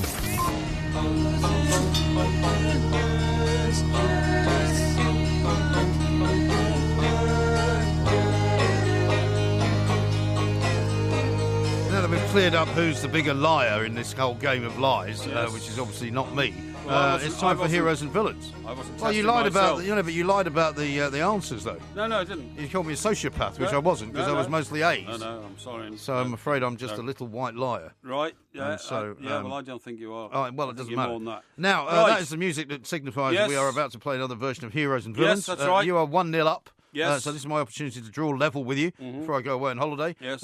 We have 2 heroes and 2 villains That's each. right, yeah. Marta will judge which ones she prefers. Indeed. Would you like to go first? I'll go first. All right. Start off with whichever you like. Right, okay. I'm going to go with my first hero. Yeah. And indisputably, it has to be Usain Bolt. Usain Bolt. Usain Bolt. The hero? Yeah, an absolute hero. What? Of course he is. Yeah, an absolute hero. Yeah. This is a man who won 8 gold medals. At the Olympics. Now, the reason I name him a hero is because I'm so glad that his final appearance on the world stage happened in this country. Why? Because we've adopted him as a great international hero. He may not be British, but he's an international hero. Yeah. We like him very much indeed. He says that perhaps his next appearance could even be at Old Trafford. He still has ambitions to become that's not a gonna footballer. happen. Well, of course it's not. But Did you see what happened to him in the last race he was in? yes, I know he pulled a hamstring, and it was unseemly and sad. But for that reason, I think he's even more of a hero because he must have known he was getting towards the end of his career, but didn't want to disappoint his millions of British fans, either on television or in the stadium, and so he went with it. And I have to say, he is, to me, a true hero of the sporting world. Few people have achieved what he achieved, but You don't think he went on one race too many? No, very, very many fewer have ever done it with the simply sparkling attitude and manner in which he did it. Usain Bolt, a true hero. OK, I'm going to go political with mine this week. I'm going to go with Barack Obama as the first hero. Because after the events Barack Obama, the former president of the United States, 2-term president, I should add, because he came out with a very great statement after the events of the weekend in Charlottesville, while Donald Trump was kind of somehow dodging the issue and failing to say precisely what he should have said. Yes. Barack Obama came out on Twitter with a great and very poignant quote, which of course is one of Nelson Mandela's quotes, in which he said, "No one is born hating another person because of the colour of his skin or his background or his religion. People must learn to hate, and if they can learn to hate, they can be taught to love. Yes. For love comes more naturally to the human heart than its opposites." Yes, and I think that's a lovely quote, and I think Barack Obama's a hero for reminding us all of it from Nelson Mandela. I thought that's I can't argue with that. You but can't. I think it's a bit wishy-washy, you know. Wishy-washy? Yes, a little bit wishy-washy. Really? But, OK. Well, your turn to go for another one. Can't argue. OK, so my second hero. You can do a hero or a villain. I'm going to do my villain, my first villain. All right. My first villain is Mike Ashley. Mike Ashley? Who is the owner of Newcastle United. Okay. Now, I have spoken up for Mike Ashley in the past many, many times. You have? I've said he's Have you turned on him now? I'm not turning on him, but he's one of the most successful businessmen in this country, self-made billionaire. You can't get better than that. And at the same time, along the way, acquired Newcastle United Football Club. Now, the problem is that in acquiring Newcastle United Football Club, I don't think he actually is as committed to the football club as something he wants to succeed in, as Roman Abramovich was, or as a Qatar National Bank trust is owning Manchester City. Now, he then came out publicly and said, well, I haven't got their sort of money. I haven't got 200 million, which I accept if he's only a $1 billionaire and you need about 6 or 7 to be able to, flash money around like Mr. Abramovich does and the Qataris have done. But in that case, then let the club go to somebody who does want to do it. And, you floated the idea in a television interview, which was recorded Can I last hurry week you up here, by the and way? released over the weekend, that he might now be ready to sell. Well, my view is sell, because you've disappointed so many people and taken control of the club, and twice allowing the club to drop out of the Premier League into the So Championship. both of your heroes and villains so far have been sporting people. Why not? Because we're on Talk Radio. I know, but they are a huge part of the public fabric of this life. I see. He goes way beyond sport, Usain Bolt, and Mike Ashley dictates the lives of millions of people in the northeast of England. Okay. All right, well, I'm going to go with my first villain, and it is not a sporting figure. It is Theresa May. Yes. She's coming back from her holidays today to be greeted by an incredible kind of wave of anti-Theresa May feeling. Yeah. You know, the public have got the lowest approval rating of her as Prime Minister since any Prime Minister was ever in charge. Yes. Her cabinet don't like her. The people who are supposed to be organising Brexit have said she's got no plan. She's completely and utterly useless. I don't know why she's bothered coming back. I don't think she should even think about coming back until she's got a little bit more of a clue as to what she should be doing with her life. Okay. And I don't think she belongs in the prime ministerial seat in Downing Street. Okay. So she's my first villain. Okay.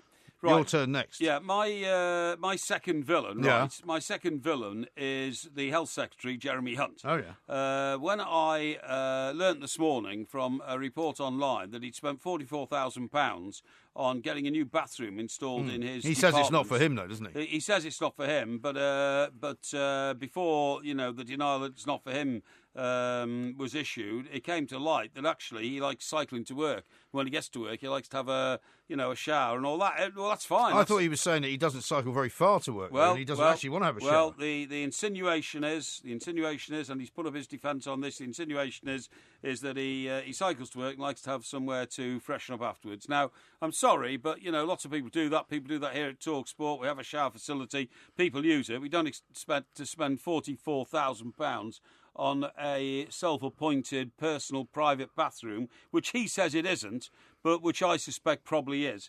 And, it's not just him that I'm making the villain here. I'm making all politicians who attack the public purse for their own good as being scumbags, and I'm labelling him as a very harsh word. A bit of scumbaggery there. That's very, very harsh. Well, I'm going to go with another politician, actually, as a hero, but it won't be one that you've heard of, because it's a guy by the name of Peter Dunne. So it's a non-entity. It's not a non-entity, no. It's a guy by the name of Peter Dunne, who's the Interior Minister of New Zealand. Yeah. And the good thing about this guy is that he has outed a character by the name of Barnaby Joyce. Now, you might remember Barnaby Joyce. He was the guy in Australia who had a go at Johnny Depp for bringing dogs into the country. Do you remember that case? Yes. And he went on and on and on, and he became Deputy Prime Minister in Australia as a result of the fact that he was so abusive to Johnny Depp. Yes. It turns out, that Peter Dunne in New Zealand has worked out that the Deputy Prime Minister of Australia, Barnaby Joyce, the very same guy, is in fact from New Zealand. Right. And as a result, he will be disqualified for having a seat or standing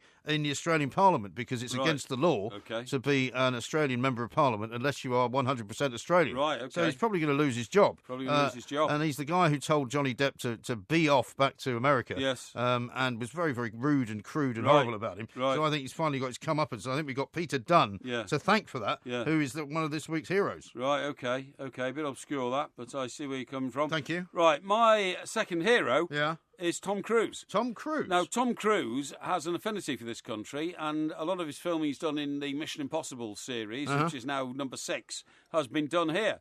Well, I think it's very appealing to learn that making Mission Impossible 6, Tom Cruise was leaping between two roofs. He did it himself, didn't ask for a stuntman to step in. And No stuntman. And he fell short and bashed himself on the roof that he was trying to jump onto. Has possibly fractured a rib or two. Oh dear. And was led away limping from the scene. He had a harness on, so he couldn't have fallen down. But he didn't have anything to pull him over to get as far as he needed to go. Hero with a harness. A harness, and but crashed in to a building. He was trying to do it himself, and he does all that for the joy of millions of people who go to the box office to watch these films. And of course, it's a very successful franchise. My hero, Tom Cruise. Okay. And my final villain is Left-Wing Men. This is a story that came out of Jess Phillips, who's one of the new MPs from Birmingham, right? Yes. She was talking at the Edinburgh Festival about how upset she is about the fact that leading left-wing men, whether they're journalists or whether they're in the Labour Party, are actually worse sexists than Tories. Yes. Because she's basically saying that in in the midst of their brains, they don't think about women as being powerful. They don't think about Harriet Harman as being good for female politicians. They don't think about women in the Labour Party at all. All they think about are people like Jeremy Corbyn and how clever the men are. Yeah. And so for her to come out and say they are the absolute worst and they're guilty of benign neglect in the fight for sexual equality, I think is a great thing to have come out with. Yeah. So left-wing men are definitely all villains, and that's what she says. Yes. Isn't that a bit generic? No, it's not. No, not at all. You don't think so? I don't think so at all. Yes, okay. We will be finding out, of course, the result because Marta will give us the judgment coming up next right here on Talk Radio. Yeah. The 21st Century Dream Team of dialogue, debate and discourse. The Two Mics on Talk Radio. We'll get you talking.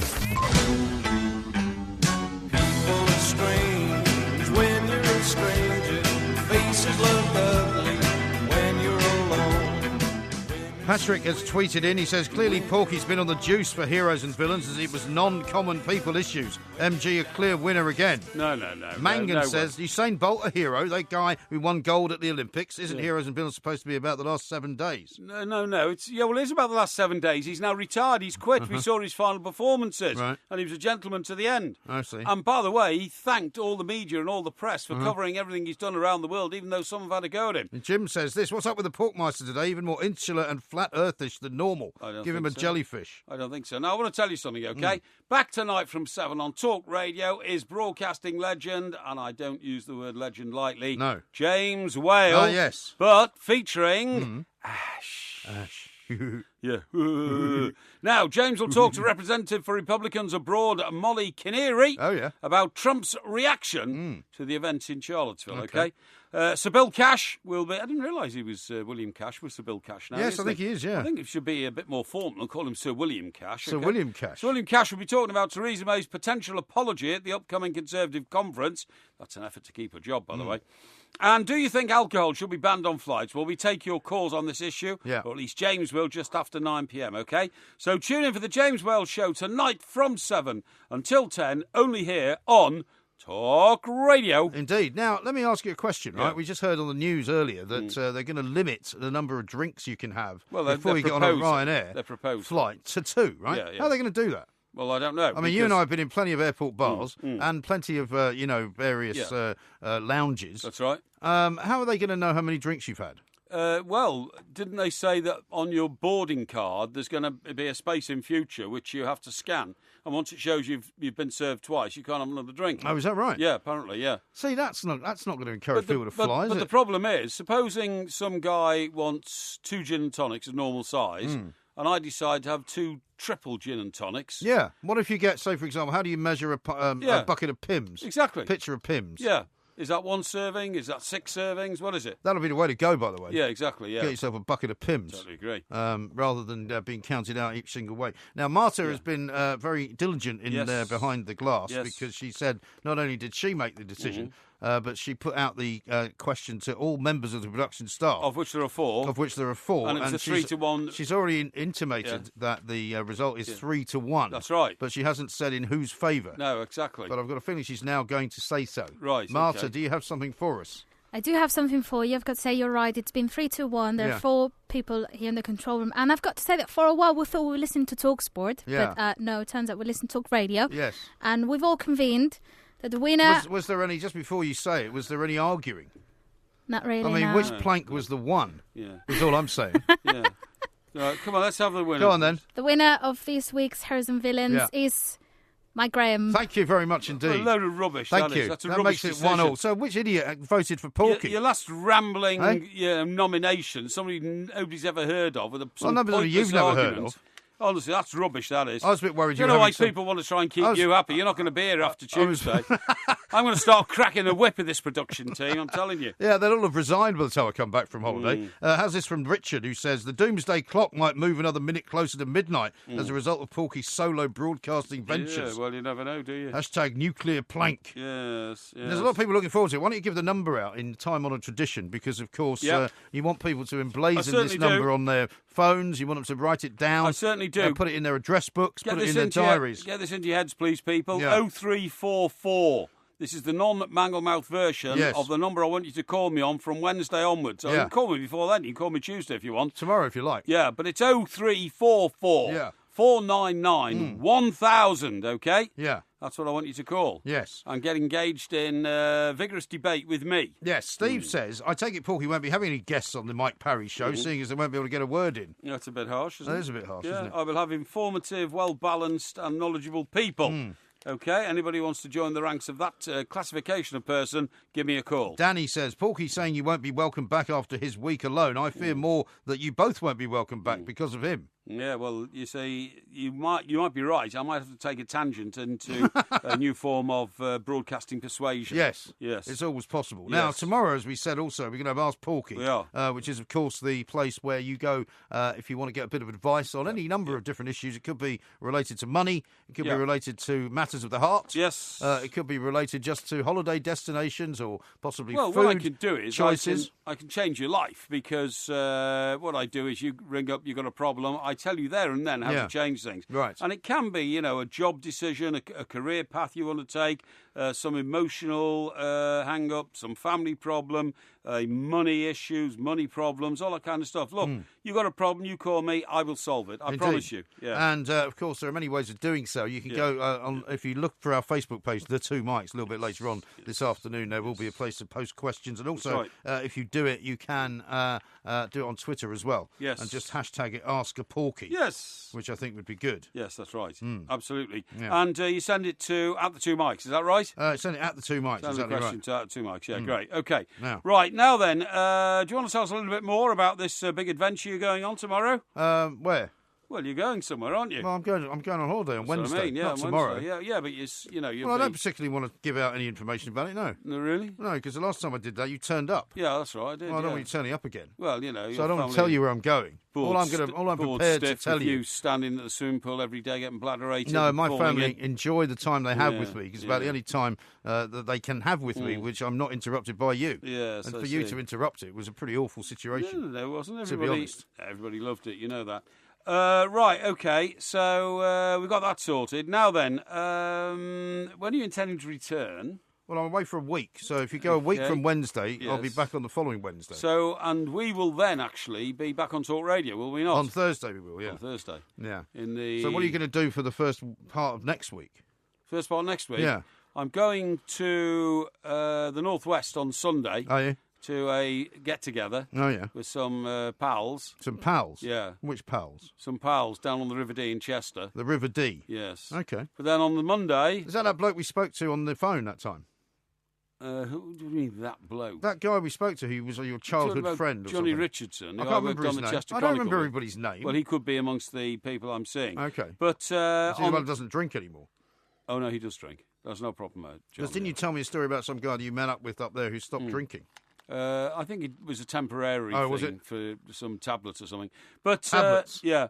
But on the Monday, which I'm really looking forward to, I'm going for the first time ever to the Etihad to watch Everton play Manchester City. Have you not been there before? No, not been there before, Oh, no. okay. It's one of the only stadiums in the Premier League, apart from Huddersfield, that I don't think I've been to. Oh, right. Yeah. Are you going to go to Huddersfield?